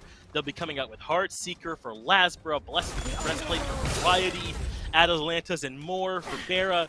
This is a good point for them to start looking for a bit more as they finish off some nice power spike items. But Panatom showing his presence in right might force Variety into the ultimate. Taking him a little while to get there, being greedy with it is Variety as he gets taunted in by the 9 turns blessing. No need for him to die there, and Laspra now stuck in a bit of a bad spot underneath the tower, taking a ton of damage. Boulder does not connect, but Yarkor keeps him locked down for Panatom to show up and make it 2 for 0. I better find out later that Variety's 4 key is just unfunctional on his keyboard, because there's no excuse for him to fall. There's no reason he has to die, and it baits Lazarus into a poor position, and now Sanguine don't have to win a team fight. They don't have to do anything of the sort because they're able to find 2 clean picks and find a tier 2 tower as well. Renegades have been playing this knife's edge where they've been winning out in the team fights despite losing out on map pressure, but now Sanguine are able to establish themselves a real lead, nearly 4,000 gold separating these 2 teams. Lazarus dead for another 20 seconds. We might be looking at a fire giant if they so choose, but instead Sanguine gonna back up. Jake rotating through the jungle is just enough to scare them away as he steps on a ward. Yeah, just really unnecessary there from Renegades, and that leaves Sanguine in a great spot with an ability to start punish. I mean, how often do you see one kind of individual choice decision kind of hurting to that extent? But Sanguine are doing a good job of building off of it. But what can they do from here? They've opened up that right side lane now. They can get right to the Phoenix if they are to win another fight, half fire or anything to that effect. They have themselves a path to victory on that right side, and they are up an amount, but not a ton, right? 3,000 gold is something, 3 to 4K, but certainly not so much that Renegades can't fight in. It was a mistake, but not a back-breaking one, as Renegades certainly can still stand toe-to-toe with Sanguine. They can. This is the exact same lead that Sanguine had last time around, but it was even earlier on in the game. And as the game moves on, as time ticks away, gold begins to mean less and less. Variety has one small lapse of judgment that results in a pretty sizable loss for Renegades, but it's not the entirety of the game loss. It's going to come down to this objective fight, I think. If Sanguine are able to win out cleanly here, they'll be primed and ready to move into the Fire Giant. If Renegades win this engagement and get the objective for themselves, it'll go back right to even. But it seems like Sanguine have already realized that, and they've got the defensive positioning. Variety, in a similar situation, holds on to his ultimate wisely this time. Yeah, not under nearly as much trouble here. Perhaps surprised by all that damage coming out from Yarkor and Panatom as the mid-tier 1 goes down. This next Primal Fury fight could potentially be big, depending on how many casualties there are. If Primal Fury goes one way and maybe one person dies, that's way less. But if this ends up being a bloodbath over here, it's a critical battle for whoever wins it. As Rongyu getting aggressive, hammered by Jake, means Barracuda's under no trouble. Underhand tactics get him away, and they commit their grasp of death. They really thought Rongyu was going to be able to make something happen there, and that's a big ultimate to not have right before a Fury fight. Yeah, absolutely huge. Shinto making a poor decision throwing it out. Had he connected it with Barracuda, I still think they making it out alive pretty cleanly. Jingwei and the Fafnir have very easy ways to escape out of that situation, and I think that this Grasp of Death may be the second most valuable ultimate in the game right now, right behind Cthulhu's. So I think losing out on that is going to really put a damper on Sanguine's wish to look for an engagement around the gold. Renegades, on the other hand, being so far behind 4,000 gold, can't feel confident starting up themselves, but instead they will because of this weird grouping up from Sanguine falling so far back. Primal Fury now down low. Final Judgment secures in favor of Renegade, so Yarkor goes into the ultimate. Jake, on the back of his Draconic Corruption, ends up being forced to stop, so Variety comes in to provide some backup, but Jake leaps out. How is he still alive? Somehow Barracuda, the furthest member back at this point, but Sanguine can't lock him down. Renegades strip away the Fury for free and are now considering taking an engagement while Sanguine are trying to retreat. Yeah, Cthulhu ults down, time to roll out, boys. Renegades stepping forward. Rongyu lagging a little bit behind the rest of his team, but he is going to be able to get out of that situation alive. But Renegades don't have to commit too much there. Thoth ult is going to be coming up momentarily. They can use the sustain from Guan Yu. They're moving to the right side jungle, trying to take down this tier 1 mid tower and the Pyromancer. This could be a big swing for the Renegades. Can you ever remember Renegades playing this patiently, though? They're playing so patiently that Variety chose death over the ultimate, right? I mean, this is a new look for Renegades, the same way that Sanguine's early aggression was a new look for them. They're playing a little bit more patiently. They're letting teams come to them and then exposing weaknesses, making the right plays. They waited around Fury until Sanguine weren't in the right position. They disengaged until Sanguine wasted ults, then they considered re-engaging. The way that Renegades are playing right now is a great recipe for them to consider using going forward. It's such a hard playstyle to lock down as well. It feels like Renegades are allowing Sanguine to choke themselves out. That's really all it is. Yeah, wait, make a mistake, I dare you. Do another one, I might punish you for it. Renegades playing this Zen playstyle, and I'm a huge fan of it. It's interesting to watch. But it's this double-edged sword. We've seen how it happens in the early game that Sanguine's been able to pull a lead 2 times in a row. This playstyle might not work out against teams like Ghost, like Space Station, who will pull an early game lead and absolutely blow you out of the water for it. If Renegades are able to clean it up just a little bit in the early, they could be an absolute threat to the entirety of the league. And already, we're starting to see the fruits of their efforts paying off as they move into the 25-minute mark, completely even, despite, again, a very strong early game for Sanguine. We have made it here even, but both teams still in this one. It's exciting what it means for them going forward seeing this set, but certainly not out of reach here at this point. So let's do one more quick roundup of these builds. Anti is there for Renegades. They've got the Brawlers and Divine, as Ronyu considers looking for a skirmish here in mid. I sure hope it doesn't all pop off here standing in the middle lane instead of near an objective, but we shall see. And that anti-heal should be helpful for them, especially if they want to take down Hercules, in particular, who's so reliant on that mitigate wounds. Is Variety attempting to make sure he cannot get pulled in by Ronyu. Plenty of damage from Lazarus, serrated and Heartseeker as Ronyu gets rooted. Damage comes his way, but he doesn't end up falling. Renegades are at a point with Obshard and Soul Reaver, with Silver Branch and Atalantas and Heartseeker and Serrated, where their backlines got their damage ready. Damage ready and the penetration coming through from Tower of Assault means that if Rongyu's ever isolated, he could lose out on the majority of his health bar. Ronyu also has a very strong counter matchup in a Yarkor as he moves forward in the jungle of Variety looking for a little bit extra poke. And it seems like it's going to be Sanguine going in. Renegades much cleaner taunt into the grasp of death. That means Jake and Ben are both low, and they both fall right away. But Lazarus gets to the back line and finds a way to take care of Shinto. Barracuda now behind Lazarus, trying to back him up a bit, as Shinto puts in damage from the grave. That ends up being a 4-for-1 in favor of Sanguine. Panatop gets a double, and just like that, Sanguine claw their way back in. When the engage works, this draft is nuts. It absolutely is. Your counter punch playstyle, Renegades, only works if you can avoid the first hit, but they take that one cleanly on the chin. That's a knockout punch for Sanguine as they move into the Fire Giant. Clean play, all off the back of a little bit of over-aggression from Variety, stepping too far forward there as he gets caught out, and the rest of his team has to step up and try and peel him out of that situation. Sanguine playing smartly, waiting for Shinto to come up in 10 seconds so all 5 members can have the Fire Giant buff and begin this final siege of the game. Only 3 towers standing between Sanguine and the base of Renegades, but not all is lost if you're a Renegades fan. They've got a strong defense. Thoth being one of the best siege defense gods in the game, just because his poke is going to be so impactful, his ability to keep waves out of that tower line is going to be huge as well. I think the Renegades have the opportunity to put up a defense, but Sanguine's draft last game, I talked about how bad it was on the defense. Their offense is strong. They've got so much engage potential, be it through Panatom blinking in with a 9 turns blessing, or your core just using the Descent into Madness and essentially becoming a no-play zone himself. Sanguine has plenty of ways to get in there.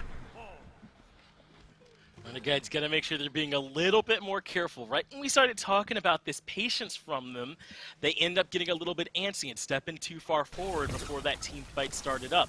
It was the same for Sanguine. When we started heralding their early game, it got a little bit out of control as the Primal Fury comes down to half. Sanguine starts stepping forward to the defense. They pull in Variety, who takes a ton of damage right off the bat, but makes it back to the squad alive at the very least. Now it's Yarkor who's starting to get a bit aggressive, creating space for his team to take the Primal Fury with Fire Giant around all 5 and a 7k gold lead. Sanguine completely in control and Renegades ready to fall back. Renegades do maintain all of their ultimates in that engagement, whereas Sanguine lose out on one of their very important tools inside of the Descent of Madness. So they could look to put up a soft defense, but it's a slow rotation. But instead, Jake going in first, Variety popping the Thorns. The chase is on. They've got Lazarus and Vera coming in underneath. That's why they're trying to get aggressive. So the ultimate from Lazarus lets him get into the backline, and Shinto pays for it right away. Barracuda losing the trade to Netroid falls to Yarkor, as Wrong Yu is able to bury Lazarus in the back of the fight as well. Now Sanguine are hurt. Panatom and Netroid are low, but Renegades can't capitalize as Sanguine group up, let their Fire Giants sustain them, and get ready to resiege this left side tier 2. No ultimates available for either team here as Rongu stepping forward. Maybe he's waiting for Jake to come out of that transformation to see if he can find an easy pull to set up for another pick for his team. Creates a ton of space, tower falls down, and now they can move in towards this Phoenix. It's only going to be the 3 members, but instead Panatom splitting up the map completely with the wave already pushed up. He might be able to take it. Trying to force a teleport to come through in response. Variety Good gets God. there, but he's not going to be able to stop it. The Phoenix goes down already, and Panatom now winning the 1v1 trade, forcing Variety to retreat. Left side Phoenix goes down as well. And Myth, how do you feel about the play call that Renegades made to fight out there beyond even the tier 2 tower? I mean, I know that they had that flank coming, but Sanguine did not overreact to it at all. I think it's that Renegades only wanted to engage right there because they knew that Yarkor's ultimate was down already, so they figured that it'd be the best engage potential that they had, and now they're moving into the jungle again. Yarkor's ult, it is up this time, Renegades, play safe. And they are starting to give it a little bit more space. Yarkor dropping it early and stepping out as Renegades maybe are looking to get a bit aggressive. Ben can't find an angle for this evade and punish to connect. So Yarkor ends up making it out of there, but Renegades still surging forward. At least they were for a moment. But once Variety shows up, they start to fall back. With Phoenixes down in both side lanes here, Myth, they're in a really dire situation at this point. They're going to have to defend Firemen in ways from 2 different sides of the map, while Sanguine can threaten the middle. Threaten the middle or wait a little bit and move into the Fire Giant. Sanguine have already taken the most important Phoenix, being that long lane Phoenix. So now Renegades are going to have to struggle with keeping their base alive. With this tier 2 tower still up as well, it means that Sanguine have a very easy path to move in and try and steal away a little bit more gold before they start this next Fire Giant dance as it spawns the next minute. Variety knows better. He knows that he will lose the fight against Panatom, which is why we see him running away instantly. But this positioning from Panatom is interesting. Why is he split up from the rest of his team? He doesn't gain much from pushing that side of the map. The Phoenix is already down. Maybe he's just trying to distract the attention of the Guan Yu as Sanguine strip away that last tower. And now Renegades only have 1 bird left and a Titan. It's going to be tough, but they might be able to make a comeback if they could put up a nice defense on this next push. I doubt they decide to move into the Fire Giant, though. Yeah, it's going to be really, really difficult for Renegades to find a way to defend this fire and keep their base afloat all at the same time. Should make this one pretty easy for Sanguine to routinely step up, claim this FG, and then get to work on their siege. Barracuda is pushing up this left side wave. It looks like the rest of Renegades are going to group up and try and push the solo side wave the best they can. But they got to be careful. Sanguine are here. They can't go up that far, which means at least here on the right side, there's going to be fire minions coming quickly. Now, Sanguine start up the fire. Renegades are nearby, but I'm not sure how much they're willing to commit to trying to defend. Yarkor goes into the ultimate, keeps 3 members at bay. Jake is here to contest because they don't mind throwing his life away. Panatom comes in to follow up with Yarkor, and Barracuda has to drop both relics just to survive, and even that seems to be too elusive. Yarkor gets the kill, zoning out everyone, and now Jake is in trouble. Variety came in to help, and he is in danger of falling as well, as Panatom completes the rampage with 5 in a row. Renegades do this in-between defense, and it completely fails. It absolutely does. Barracuda uses his dash in to try and close gap on the Cthulhu once Yarkor goes into his ultimate, which is the right call to make, especially considering that Barracuda does go that tank shredder build. But from there, immediately Panatom blinks in, 9 turns blessing, says, hey, your dash is down, bud. You're a sitting duck. That's a free trade from me. And meanwhile, the entirety of their front line, Variety and Jake, are just trying to disrupt the Fire Giant on their own, but they don't have the damage to pose any real threat. Just felt like, again, a disjointed team fight from Renegades, and now the Titan under siege.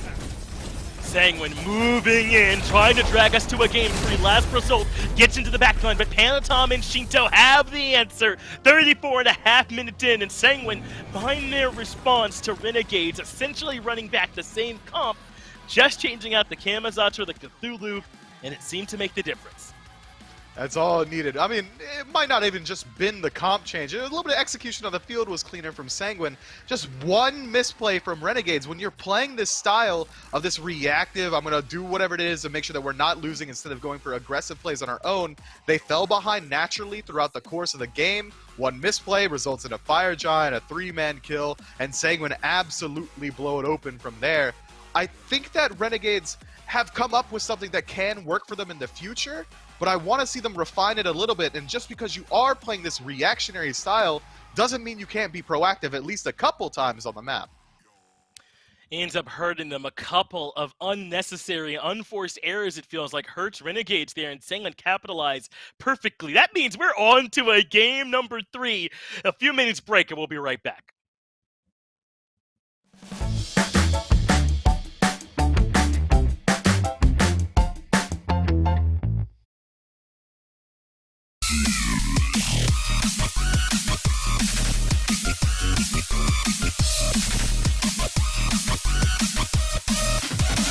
Too simple.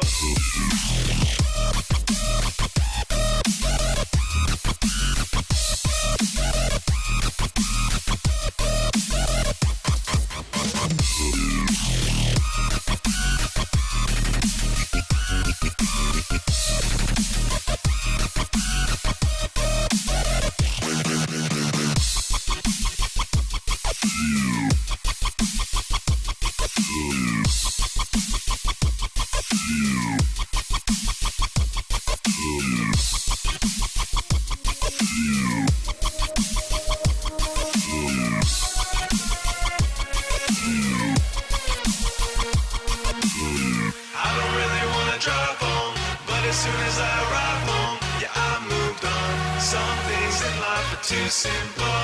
Some things in life are too simple. I don't really want to drive home, but as soon as I arrive home, yeah, I moved on. Some things in life are too simple. Some things in life are too simple.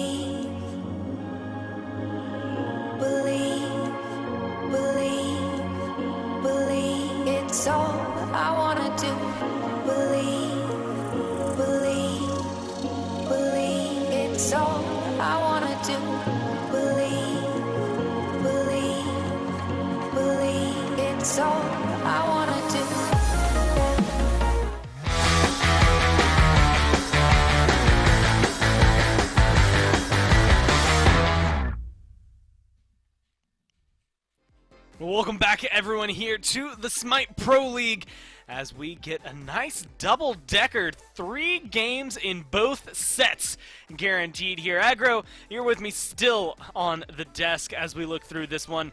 And the Renegades, I mean, you know, you come in, you try it twice, but it didn't quite hit the mark the second time when they ran the same draft.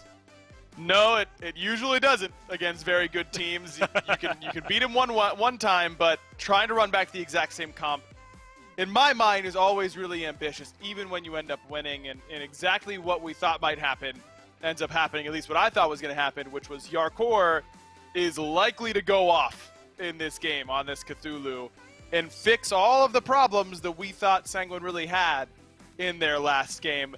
Yarkor just created infinite space for Panatom and Netrioid and Shinto and Rongyu to operate in. Now, Shinto still died in most of the team fights. I mean, only 2 deaths for him, but it was 2 big team fights where Shinto was basically the only member of Sanguine who dies, and who cares? He's Persephone. It doesn't matter. Yarkor more than doubling Variety's player damage in this game.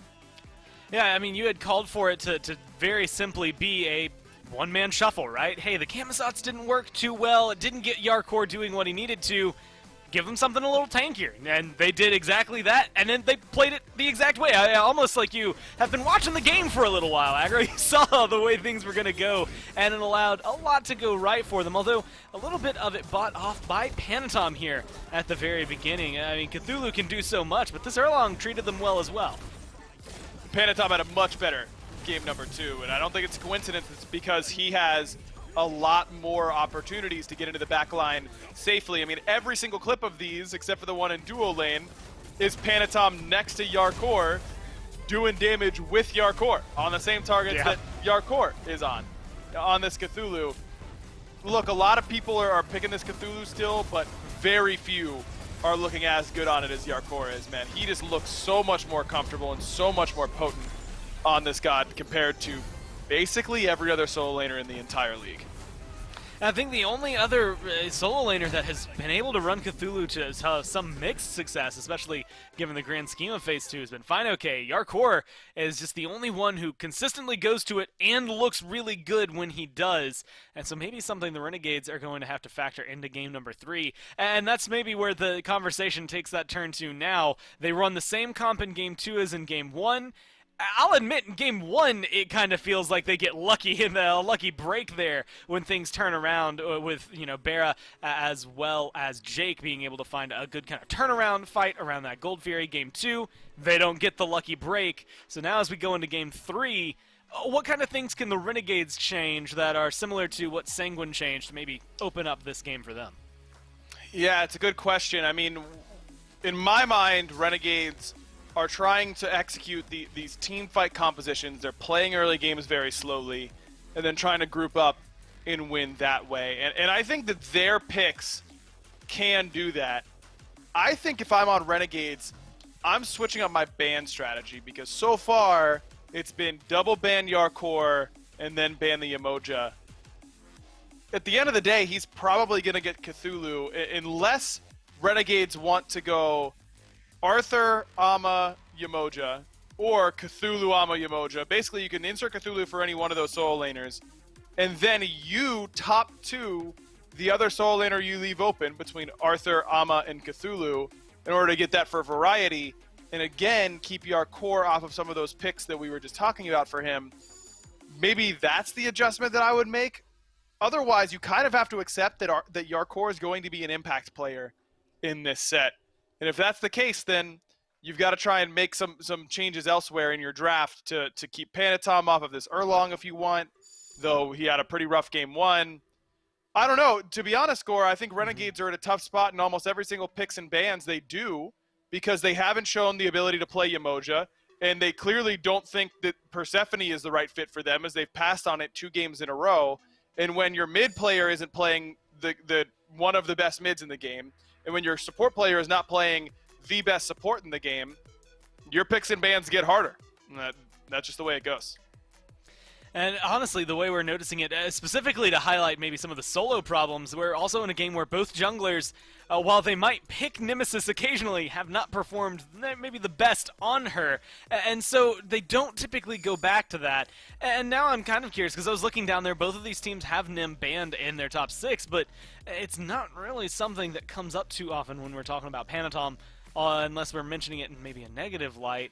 They go for the same bans here as Renegades. Same thing there for Sanguine, and lo and behold, Sanguine once again pick up this ROM first. The question will then be, is it Jingwei Fafnir for Renegades? Do they just start running things back again and hope for the change? Because Sanguine have already admitted they'll gladly go back to it, but they do make some of the changes you had adjusted. Try to isolate and control Yarkor. One of the best ways to do that is to scoop that Cthulhu away from him, as well as ban that King Arthur and Amaterasu. I think this just makes the most sense. And now you can still pick Fafnir top 2. You don't have to worry about that. You'll still be able to get Jing later on in the draft before the second ban phase, if that's what you really feel like you need to do. I like this adjustment by Renegades quite a bit. I think this is the right strategy for them.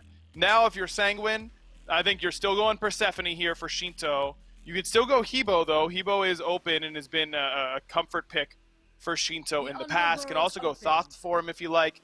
But if you're sticking with Persephone, that's fine. You can go back to the Hercules in this spot.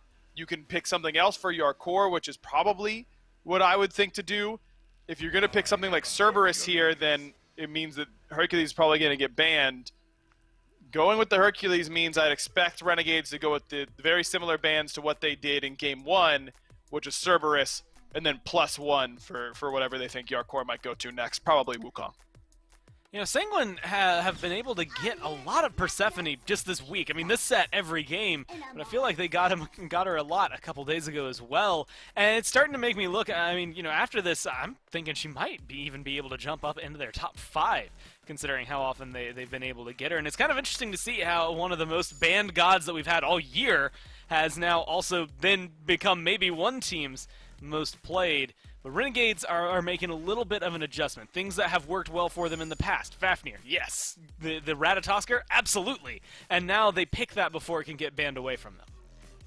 Yeah, I like this adjustment by the Renegades as well. That Guan Yu pick was their 3rd slot a whole lot of the time. Don't really need that right now, so that's not a big deal.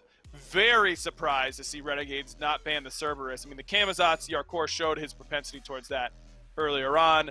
Mulan is a god that we know that Yarkor and Rongyu have both played, so that makes sense to ban that away, I suppose, but Sanguine are going to need a little bit more balance if they want to prevent themselves from going 4 physicals.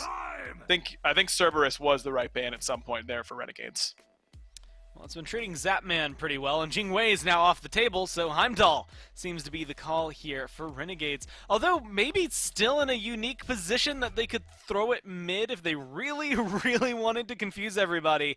But you had called for the Cerberus. Mulan's down there. Camazot's down there. Now, being hovered by Sanguine. Locked in is actually Cucullin. How do you like this matchup into Cthulhu? I like it a lot for Yarkor because this is a god that he has gone to every so often whenever there are a lot of other picks banned. He likes it as just a pressure option in that role as a Hebo jungle, it looks like, locked in. I was going to say they need some more magic if they want to stay away from 4 physical.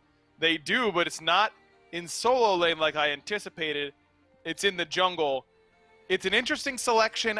Yeah. I think I would prefer having the Cerberus solo and then maybe the Erlong once again coming for Panatom. But overall, I think Sanguine have still come away with a pretty strong draft. This is going to be a big test game for Panatom. If he can show that this Hebo jungle is a legit pick for him and that he can be a carry on this sort of selection, that's going to change the way teams have to pick and ban against Sanguine, because teams already sometimes respect ban Shinto's Hebo. Now, if you have to worry about 2 players taking it for Sanguine, it's going to open up their draft even more. Especially, I mean, I guess there is a one way around that. Yeah, if Panatom starts picking it up and makes it look good here, I think that's the caveat. Then you have to start banning it. Otherwise, I guess you can just keep giving him Persephone. It keeps him off Hebo, technically. You have to figure that one out. But either way, Hera locked in at the very end there for Renegades. It's going to be a tight one. We're going to Game 3 once again. Let's see who can take it. It's been a back-and-forth set so far, Gorad Aggro, so who can expect anything different from game number 3? Still me and Myth, still Doug bringing y'all the view. And Panatom choosing to take this Habwa into the jungle. Also worth noting, Yarkor taking Cucullin, but I'm pretty sure Wukong was still open too. How do you feel about this draft at Sanguine are taking into their final game? Well, it's contingent, right? I think the draft in a vacuum is very strong. It makes sense to me. They've got a good damage output with a nice tanky front line to create space.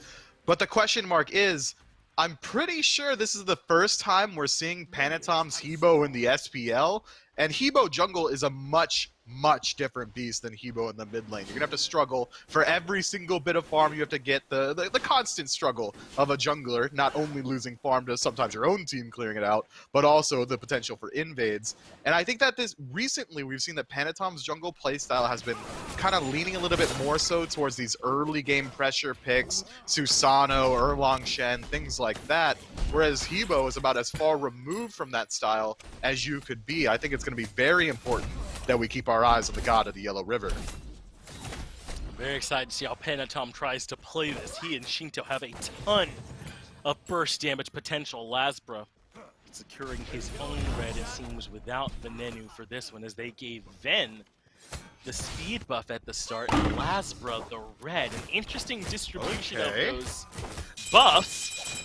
Maybe not exactly how they meant it to go, hard to tell, but we'll see how Lazarus chooses to use it. Pinned against the wall with a driving strike.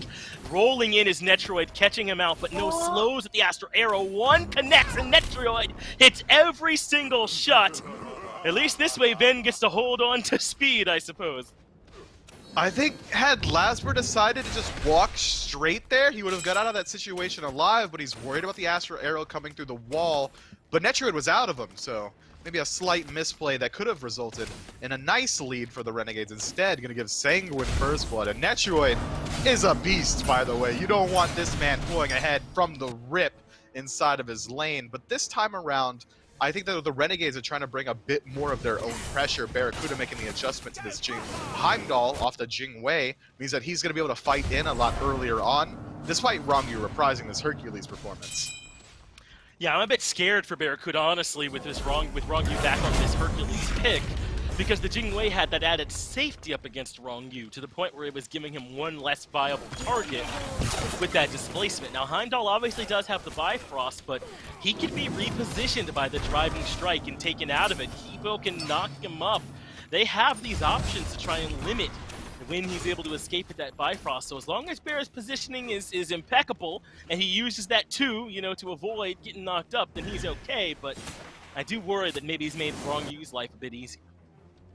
Yeah, I'm worried about that as well. But the Galahorn can also act as that added layer of safety. Just make sure you're not able to get pulled nearly as easily. Rongyu is going to be a bit telegraphed on this Hercules. If he's walking forward at me, I mean, if you've played against Hercules enough, you know the distance where you're in that death range of the pool. So I think that Barracuda should be able to avoid those situations pretty deftly.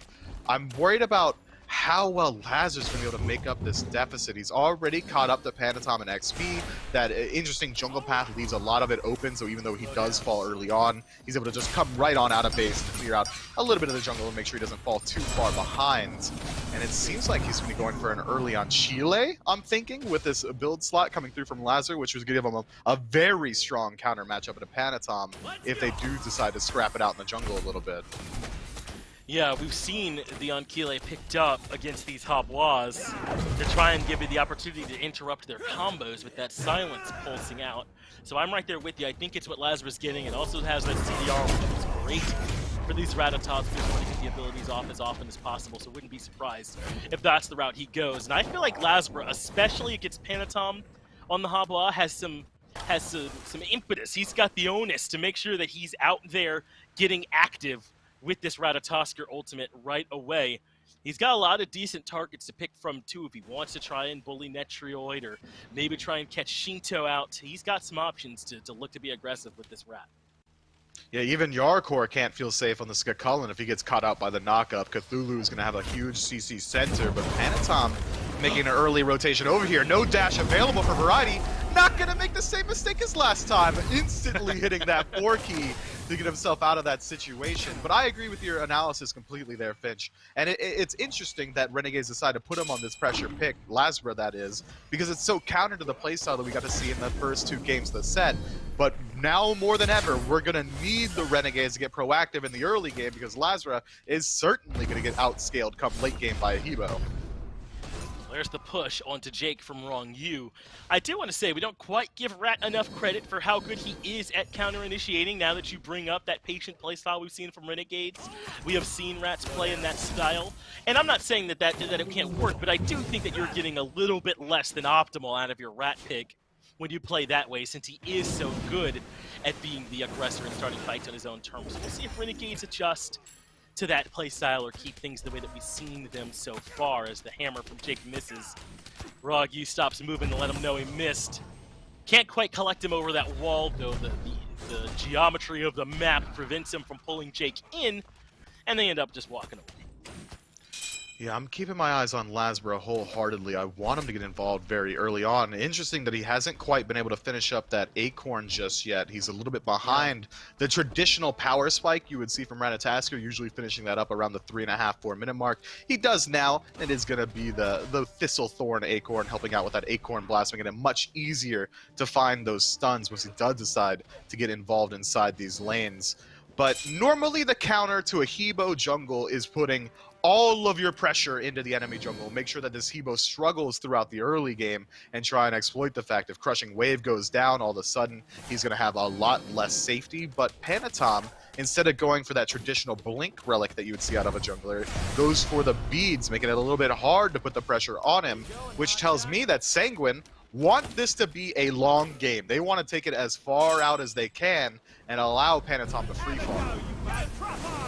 Jake is in trouble. No way he can ult because the second he lands, he gets Crushing Waved. Shinto takes the decision-making process away from him by putting him in the grave. And once that rotation happens, once Jake has leaped in there, Myth, I don't think there's a whole lot of ways that Fafnir can make it out. Yeah, he goes into the ult, he gets slammed by Crushing Wave. He doesn't go into the ult, he gets slammed by Shinto. It's a damned if you do, damned if you don't situation. Jake kind of missed the point of interaction by stepping a little bit too far up inside of that lane. And now, Sanguine, despite playing incredibly slow, I'd say that this is the least active they've been in the early game throughout the entirety of this set, have established the exact same lead that we've seen in all 3 games. Now 1,000 gold separating these 2 teams. You know, it's interesting. I used to think Renegades' problem was around the 20-minute mark, where it felt as though their late-game decision-making would break down. The whole team wasn't on the same page, it felt like, or the calls were a little bit askew.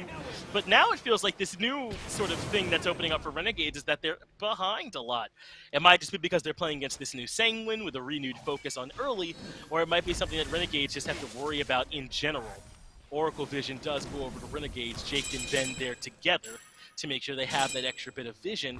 And Lazarus, all alone on the right side of the map, looking to strip away a little bit of farm as Panatom gets there too late. Does get the knock up into the water hands, but Lazarus should be able to escape from here. Yeah, no blink on Panatom means that there's no way he's able to close that gap, so Lazarus will get out of that situation alive. And as the time goes on, I'm counting every individual second that we've been watching here.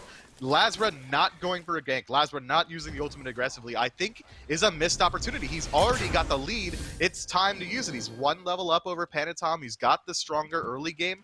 I want to see him trying to relieve some of this pressure in the long lane or put some pressure onto the mid lane, do something besides farming up. I don't know what he's farming for right now because there's no way he's going to outscale this Hebo. I think Lazarus is missing a bit of an opportunity here.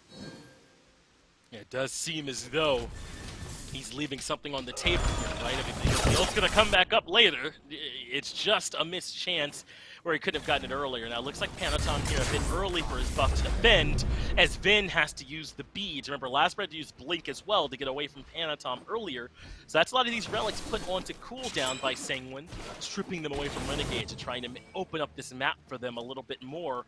And it was indeed the Ankile, as we anticipated, as that secondary item coming in for Lazarus right behind the Thistlethorn. This does delay some 10 coming through. It'll be 3rd item for him at this point, but should make him a little bit more competitive against Panatom.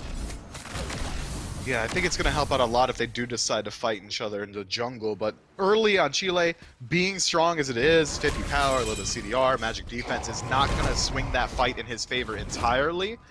And I don't want anyone thinking that I'm saying that Panatom's out-pressuring Lazarus right now, because he certainly isn't. He's also spending his time farming up, but Sanguine is finding pressure on the map by having Rongyu act as a secondary jungler, constantly looking for something, constantly looking to burn someone's beads. I mean, Rongyu just a moment ago was standing on the enemy tier 1 tower line in mid and is able to burn off Venenu's beads. There's so much pressure that Sanguine's putting out while simultaneously farming, where it seems like Renegades is very content to just allow Sanguine to do whatever it is they need to do, create their own opportunities and force fights on their own time. It could be this double-edged sword again, where Renegades are committing to this fully patient playstyle where they want to play that counter-punch strategy. But right now, Sanguine, for the 3rd time in a row, are using this time to pull ahead. Then margin you play by is wrong. You gets the double pull, double push. And Panatom drowns Venenu. He's going to thank his support for that one, as Rongyu did 100% of it, hitting a stun target and all that. So Sanguine doing kind of exactly as you mentioned. If Renegade is just going to wait around, then Sanguine will keep taking their opportunities when they arise.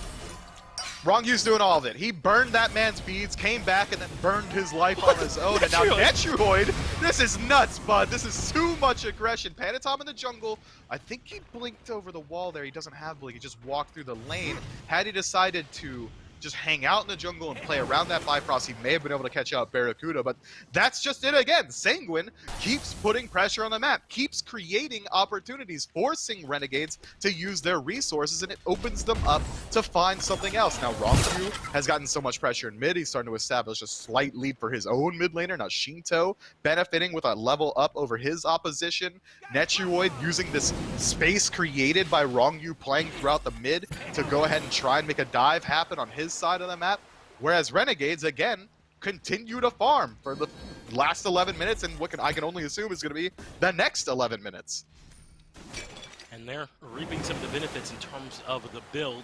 Doug highlighted this earlier, the Cursed Orb into Doom Orb for Panatom in the jungle, giving him a ton of movement speed with the start of this build, since he's always going to have the speed buff as well. So great synergy there. Flat pen finish for Shinto already. He went Deso and cooldown boot, so he's at the 30% CDR. Sovereignty from Rongyu responding to, you know, not tremendously physical heavy draft here, but a lot of the main damage will be physical from Barra and from Lazarus, so the Sob helps with that. And then already Netroid with the Devos finish a little bit ahead of Barracuda. So the build pass coming to fruition here for Sanguine, as they have been using some of this new early game aggression that they've had these last couple of weeks to put Renegades behind, at least at the beginning. And now Shinto finishes up his third item, the Spear of the Magus coming through here. That's going to be a huge damage spike coming forward. And I think that this new build that we're starting to see some supports come to fruition, where they kind of bypass the Thieves and then move into the other items, being Sovereignty or Heart Ward, whichever they decide to go first, is almost explicitly because they are constantly looking to fight. If you look at your enemy team and you notice that their support has foregone the Thieves, it means that they are looking to get involved right then, right there, looking for engagements as soon as possible, because it's a much faster build path than the Thieves build.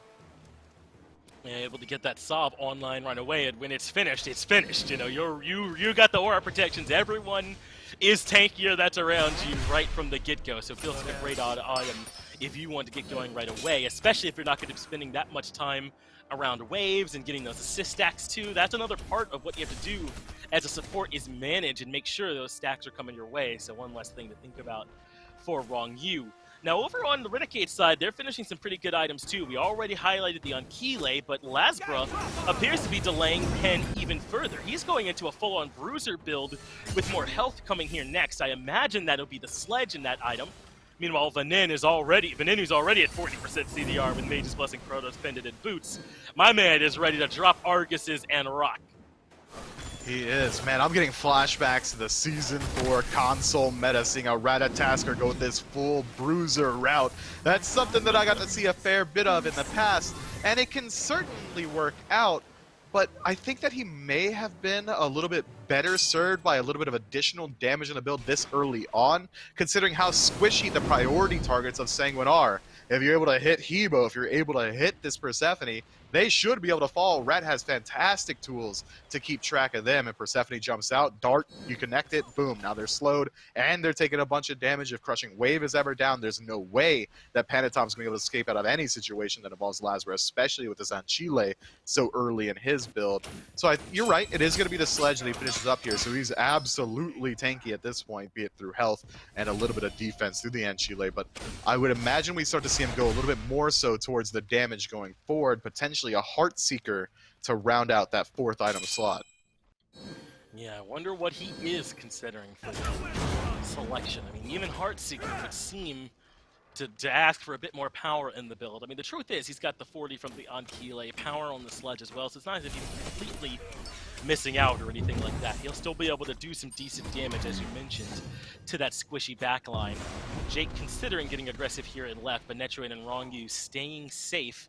Lazarus is on this side of the map, but he really has not been looking to gank much at all, as Shinto and Yarn 4 just walk up and take the mid-tier 1 tower. Venenu left alone couldn't defend it, and one more small objective goes the way of Sanguine. It's a slow bleed, the way that Sanguine are playing this myth, but it's a bleed nonetheless. Yeah, slow might not even be the right qualifier here. We're looking at 3,000 at the 15-minute mark. You said that Lazarus isn't really looking for ganks much. My man is conflicted burst at this point. This is the pacifist run of Smite from Lazarus. I don't think this man has touched anyone in the last 12 minutes. He's just farming up for that late game, waiting for that team fight phase, which can certainly work out with the draft that they have, but it doesn't mean that he has to play so passively at this point. You get to take a peek at those damage charts. Ben dropping 274 damage. Lazarus dropping 350. These guys aren't looking to get involved. They're waiting for Variety to rotate out of the solo lane and act as that CC center to help them out in these engagements. But meanwhile, this entire time, Sanguine's pulling ahead. Yeah, I mean, is it such a big late game advantage for Renegades that it makes sense to play it slow? I mean, it's fine if they play it slow and they get there and they're coin flipping anyway, if it's 50-50 and it's based on execution. It's not as if I have any sort of problem with it or anything, but it does feel as though they're trading a point in the game when they would have had some kind of substantial advantage for a point in the game where they don't, where Panatom can use this Habois to delete people right away. He went this Ethereal Staff as his third item on the back of Doomor with Pen coming fourth, getting a little bit of that extra health in there too, but also the ability to strip away some of that health from those that he's hitting and give himself a little bit of extra survivability. And Panatom does finally get that second relic slot. He's going to pick up the Blink, so it is going to be a bit of an aggressive Hebo play style. So sure, you could have said that maybe Lazarus was a little bit hesitant to look for the fight because Panatom had a defensive relic and it has almost always had the crushing wave available to him as well. But now we're starting to see where the deficit's really going to come into play. Sanguine going to force Renegades to respond to the gold. Panatom puts his initial damage into Jake to control him, and the damage from Netroid certainly hitting home. Argus drop doesn't do much, but he's still here in the fight as the Boulder plus Panatom flattens Jake.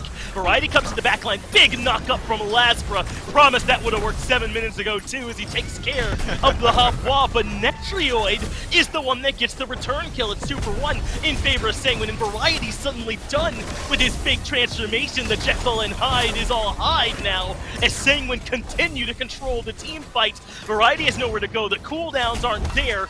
Good turnaround though. Once he gets all that madness built up, he has the fear, but he ends up missing the dash. Missing is the wrong word. Execution is not there, and Variety turns it into a 3-for-1. My man swerved into a wall and he got punished for it immediately. Netroid's been allowed to free cast his entire engagement. Yarkor still maintaining the majority of his health bar, is able to create some space around this gold. Netroid absolutely wailing away at it as Ben is forced to retreat here. If that was the opportunity you were waiting for, Renegades, for a Variety to rotate out a solo and create space, he did it. He forced the entirety of Sanguine, all 5 members, to back up as a unit. But Renegades weren't able to use that space. They weren't able to turn the fight on its head. And the second Descent Out of Madness fails them, and the second it goes away, Sanguine turn around and absolutely pop off. Yeah, that's just no good, huh? I mean, absolutely brutal. And especially when you kind of think about how in Game 2, there were some mistakes from Variety that hurt them, right? I mean, you think about not using the ult at the beginning, or not at the beginning, but when the gank came, and some positioning mistakes around FG. And now here, dashing into a wall, I don't know a lot of other words for it. It's not been up to scratch here from Variety. It really hasn't. And I think this guy has a ton of potential. I'm not trying to beat up on Variety. I think a really strong solo laner, but sometimes the day ain't your day, and this has not been it for him. He's not looking too good here, but Renegades trying to make something from nothing. Group up around the Pyromancer. It's just Yarkor in here. The Polymorph comes through, but look at this damage! Yeah, Yarkor gets the 3-man knock up into the Rage transformation to Benenu, begging for some help. Rongyu gets the pull, and Yarkor completes the damage. But Rongyu now very much positionally committed and low. Lazarus is already dunked in, but where is he going to go from here? And Jake and Variety all have to leave. Renegades thought they could start an Pyro, but Sanguine came back and said, no, we're not letting you grab any objectives for free. Variety will come in to contest the Pyro on the tail end, drops the Mire. And they did kind of a full reset, and somehow Sanguine are able to confirm it on the back of it, and Renegades can't do much. Barracuda goes for a tier 1 tower. Was it worth your life? I don't think so. Sanguine pick him up for free. Netroid getting the benefit of that kill. And again, that all happens because of that clean play from Yarkor, running in and essentially soloing 3 people on his own. Barracuda's dead for 35 seconds. Netroid, not willing to let Variety walk away, rolls in. And the Fire Giant, yeah, we're starting that up. They absolutely are. Sanguine have the objective pulled. Variety still nearby, but does not have the ult. Yarkor comes topside to cut off Variety's escape, but Jake comes underneath. That forces Sanguine to drop the objective. Now Jake and Lazarus can look for a pincer maneuver as Panatom gets stuck in between. Blinking from Lazarus into the stun, but Crushing Wave lets him reposition, and Lazarus has to retreat. But the snipes from Netroid say no, no, no, nowhere to go. And Netroid puts him down. Yarkor chasing Venenu again. He's having flashbacks to the last time this hulking monster was at his back, but gives up on it for now. Sanguine 9-1, up 6,000 gold, and the waiting game that Renegades played seems to not be helping out much.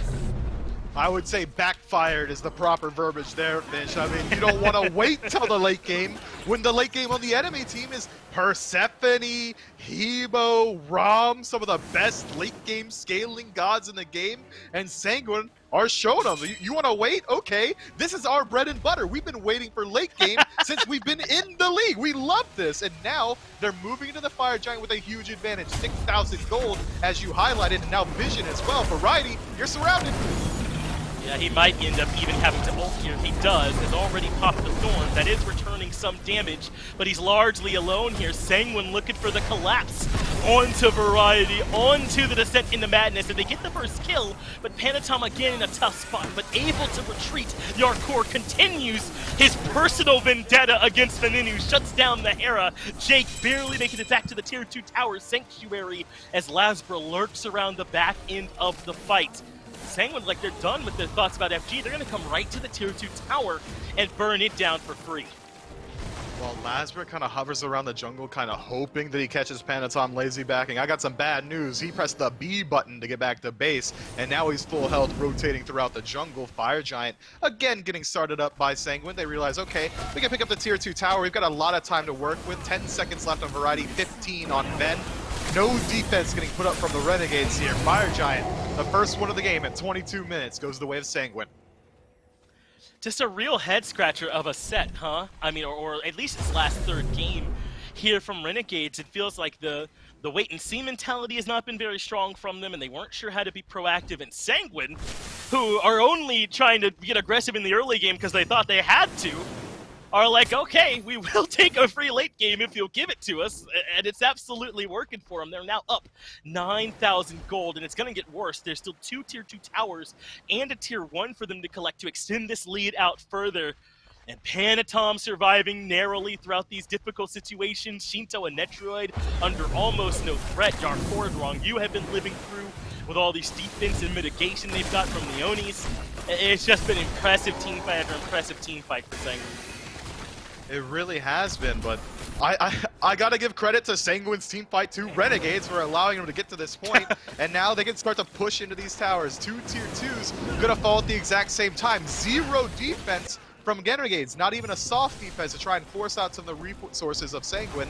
They're gonna take that free gold in their pockets, line it up, and now back up to the Primal Fury. Sanguine is used to this playstyle. This is where they like to be. You think that you like to play slow, Renegades? No, sir. Sanguine's been doing it since it was a twinkle in your coach's eye to devise this strategy. Certainly the comfort zone here for Sanguine. So they're back with the 12,000 gold lead now. Plenty of time to recruit and re-siege. Obviously, the left lane would be the preferable target. Furthest on the right side, Phoenix. But we'll see exactly where it is that Sanguine choose to go. And Renegades now have got to figure out some kind of way to make this defense work here, Mifflin. I mean, who is this all on? Variety and Ben? Someone's got to come up big for them here. I think it really does come down to we need to get some value out of Lazarus. He's been having a really tough game so far. His damage output nearly the bottom of the charts. And I think that Ben, if he's able to survive this dive from Yarkor, should be able to return a bit of damage. Variety's been doing a good job of using his ultimate to create space, so Sanguine don't have to be worried about that on the initial siege, but Cthulhu can only ult 1 time per team fight, and once that's down, I think Renegades are really going to struggle to keep their birds alive. difficult for them, as it looks like Sanguine is indeed planning on a left side push. They still have your core over in right, perhaps trying to push that wave up, but he's rotating more towards mid. So perhaps it'll be a left mid simultaneous push, as Panatom still lurks in mid as well, alongside his solo laner. So it'll be Netroid, Shinto, and Wrong Yu, the three members over in left, and then Yar Core alongside Panatom in mid for the 3-2 split. And Lazarus off on his own. Jake being pushed in. Yeah, you can transform, my man, but they should be just waiting for him. But no, they turn around to lead with Lazarus in the backline, who cannot do enough damage to Shinto in time. So Jake still survives. Netroid lands back down, and Wrong Yu pins to Panatom, gets the double kill. And how much more are you going to make Wrong Yu do? A triple kill for Panatom on the Hobot jungle, and Myth, that really might just be the end of this game. Renegades waited around until the Titan fell. Yeah, save that aggression for the next set, I guess, Renegades, as Sanguine to barrel on through. Jake, you know better, bud. Save the KD. There's no way you're able to defend this one. At least go out 0-2. The Titan falling down to half, down to a quarter, and Sanguine right the ship. After a couple of rough weeks, they get their win in their previous set, they get the win here, and they're not ready to give up their top 4 spot just yet. Really impressive, the mental fortitude I think this team has shown us to be able to get out of that slump, to then come to this long, drawn-out set, revert to their original playstyle, and make that work as well. I mean, they were forced to revert, Finch. I'm not even sure that they explicitly chose to wait till that point. Renegade said, we're not fighting you. We're going to play you on your own ground, and you're going to like it, I guess. And Sanguine certainly do. I don't know. That felt like the path of least resistance to me. No fight put up from Renegades here. Yeah, they waited there. We're not fighting you ever until the game's over. They decided 15-1. Absolutely tough loss there for Renegades. I'm confident these guys can bounce back. The Renegades seem looking stronger, but here against Sanguine, it just was not their day. We'll break it down and see if we can get a post-game interview for you all after the break.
Well, welcome back, everyone, as we round out the week here for the SPL. Sanguine, well, they get pushed to 3, but they don't seem to meet much resistance there in game number 3. Aggro, at this point, you know, Renegades, they're consistently giving us 3-game sets. The next logical step is to start winning them, but you can't do it the way they took game 3 here. No, it was a lot of waiting and waiting and waiting, and then after that, after they did the waiting part, they waited some more. And then Sanguine decided we were cool with winning the game then, and then it was kind of over from that point. Sometimes it just happens to some teams that they feel like they're waiting to be the counter initiators. They're trying to counter punch in these games, and good teams just don't give you that opportunity. They just don't. Lazarus the only one to find a kill on Renegades in this game. A very, very pristine-looking scoreline for many, many members of Sanguine. I mean, look at how low the player damage numbers are for everyone on Renegades, save for Variety. And that's not even counting how much damage Variety did to that Gold Fury wall with that one dash. His numbers would be through the roof if that one counted. Look, sometimes you just got to try to Kool-Aid Man your way out of there.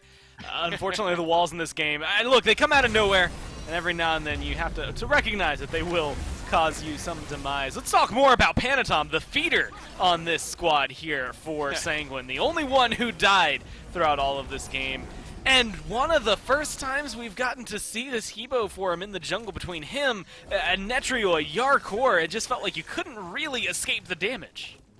You really couldn't, and that's what you definitely wanted to see if you're a Sanguine fan, is the flexibility of Panatom on this Hebo, just giving you an extra wrinkle in your picks and bans. And I think Panatom showed me enough to make me really have to respect that pick, that if we think they still need a jungler, we can't just ban, you know, the Susano and the Nemesis or something like that. Hebo's got to be an option as well. And if you can start to make that happen for you, it's going to be pretty hard to end up picking and banning against a team that I think is already one of the hardest in the entire league to play against. We see how hard it has to be because Shinto gets to play Persephone 3 games in a row because the enemy team is so worried about Yarkor, and they're probably right to be that worried about Yarkor. Sanguine is just, whenever they're clicking, man, they are a tough, tough team to beat. And I'm sure that they're feeling pretty good right now, especially Shinto, because he just got to play Persephone 3 games in a row. I mean, yeah, you get to just relax on one of the best mids in the game. I'm sure you're happy about it. In fact, we can just straight up ask him if he's happy about it. We actually have Shinto standing by now. Thank you, Gore. Absolutely do have Shinto here with me. Shinto, man, first off, for a while there, it felt like you were slumping when we started getting back into those rematches, but I think now you're on 3 set wins in a row. How is the team feeling about the momentum you all have been able to build up here? Hey, what's up, first of all? How you doing, all the people from SMITE chat? Feeling really good, actually. Feel really good. I think it's more like Oxy different being here in the house, and yeah, felt really, really good to start winning again. Well, talk to me a little bit about, you all have been pretty aggressive in the early game, at least I've thought so these last few sets or so. Is this an intentional adjustment to try and add on to your early game strength, or has that just been what the other team's been giving you these last few sets? Yeah, the thing is, in the past we are like more like a team fight team, and now we are improving in our early game, trying to play more aggressive character, try to invade some buff, and yeah, we practice a lot the early game and aggression in the early. And I'll tell you, it's showing, man. You guys have looked better in those first 10, 15 minutes for sure. What about getting to play Persephone all 3 games? A little bit too easy for the man when you get her all 3 games. I mean, I'm sad. I want to play some more Thought, but you know, when Persephone is open, I need to play 100%, so yeah. Well, talk to me also about Yarkor and Rongyu, your front line, because it feels like to me they've been playing some of their best Smite of the year these last few weeks. They're just an unstoppable duo. How easy does it make your life when those 2 guys are playing this well? Yeah, I mean, that's why they ban everything on hardcore, and still he's making a lot of pace and all that, and Rongyu is playing perfect the Hercules too, so yeah, kinda easy play the game when that 2 guys playing in your team. Well, you all are looking like a tough team to beat again. I know there's a little bit of a slump, but you all are right back into form, it feels like, for me. Thank you, Shinto, for talking to us here a little bit. We'll get it back over to the desk, have them close us out here for today. Well, thank you, Finch, and it's nice to hear that everything seems to be going well. I also like they had some Halloween decorations going on in the background, so celebrating the month as it comes through, and they get to do so here by keeping the race for third aggro, a contested heated matchup. It's difficult to get those three words together, but honestly, it's just because these two teams between Sanguine and the Knights are constantly surprising us, maybe coming through. Sanguine giving us flashes of Phase 1, the Knights giving us flashes of Worlds last year, and that's really the only time that they got to pop off this hard before. It's been an interesting last couple of weeks. Man, we're getting close to the end, Gore. Can you believe it? I mean, that was, what, Yeah. week 10 in the books? We've only got a couple more left before it's time to start prepping for Worlds and placements, and it's getting to be the best time of year, Gore Miser. I've got a nice little cup of hot apple cider next to me. It's getting a little chilly, though not that chilly down here in the south. But you know what I mean. I love fall because it means that the World Championship is right around the corner. And you can see all the way through quite a few 3-game sets. The only 2-0s, SSG, Radiance there, are able to find their wins. Big bounce back for Radiance as well to make sure that they don't fall too far down, because if you look at the standings, you'll notice they are nowhere near where they were pre that long break they took. A 6-set loss streak brought them from 7-1 to 7-7. Finally, that last one against E United, helping them get back to the 8-7 territory. But the big conversation, I think, is in the top 4. Two teams at 12-3, with Ghost having the advantage 2-0 over SSG, and then two teams at 9-6 there between Sanguine and the Knights, who are just fighting constantly for third place. It can only get more interesting from here, and like you said, luckily we still have a few weeks left to make sure it stays interesting. Sanguine have to take on SSG next week. Knights get Radiance and E United. It's going to be an action-packed one. It really will be. This is a big test for PK up against Radiance, and a big test for Radiance up against PK, because Radiance finally has found the win column once again. They're starting to look a little bit more like themselves. How well will they be able to handle it? I can't wait for that Benji versus Scary D matchup, as both of those Soul Laner stocks continue to rise. That's the great thing about the SPL these days, Gore Miser. Nothing comes free. Everything is hard-earned. Felt like we've had more 2-1s in this last week or two than we had in the rest of Phase 2 combined. So that should tell you alone how much harder it has been to find those clean wins these weeks.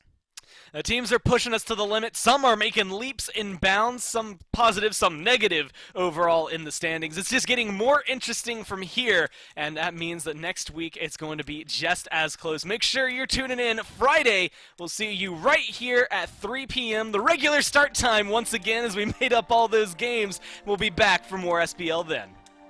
Peach it.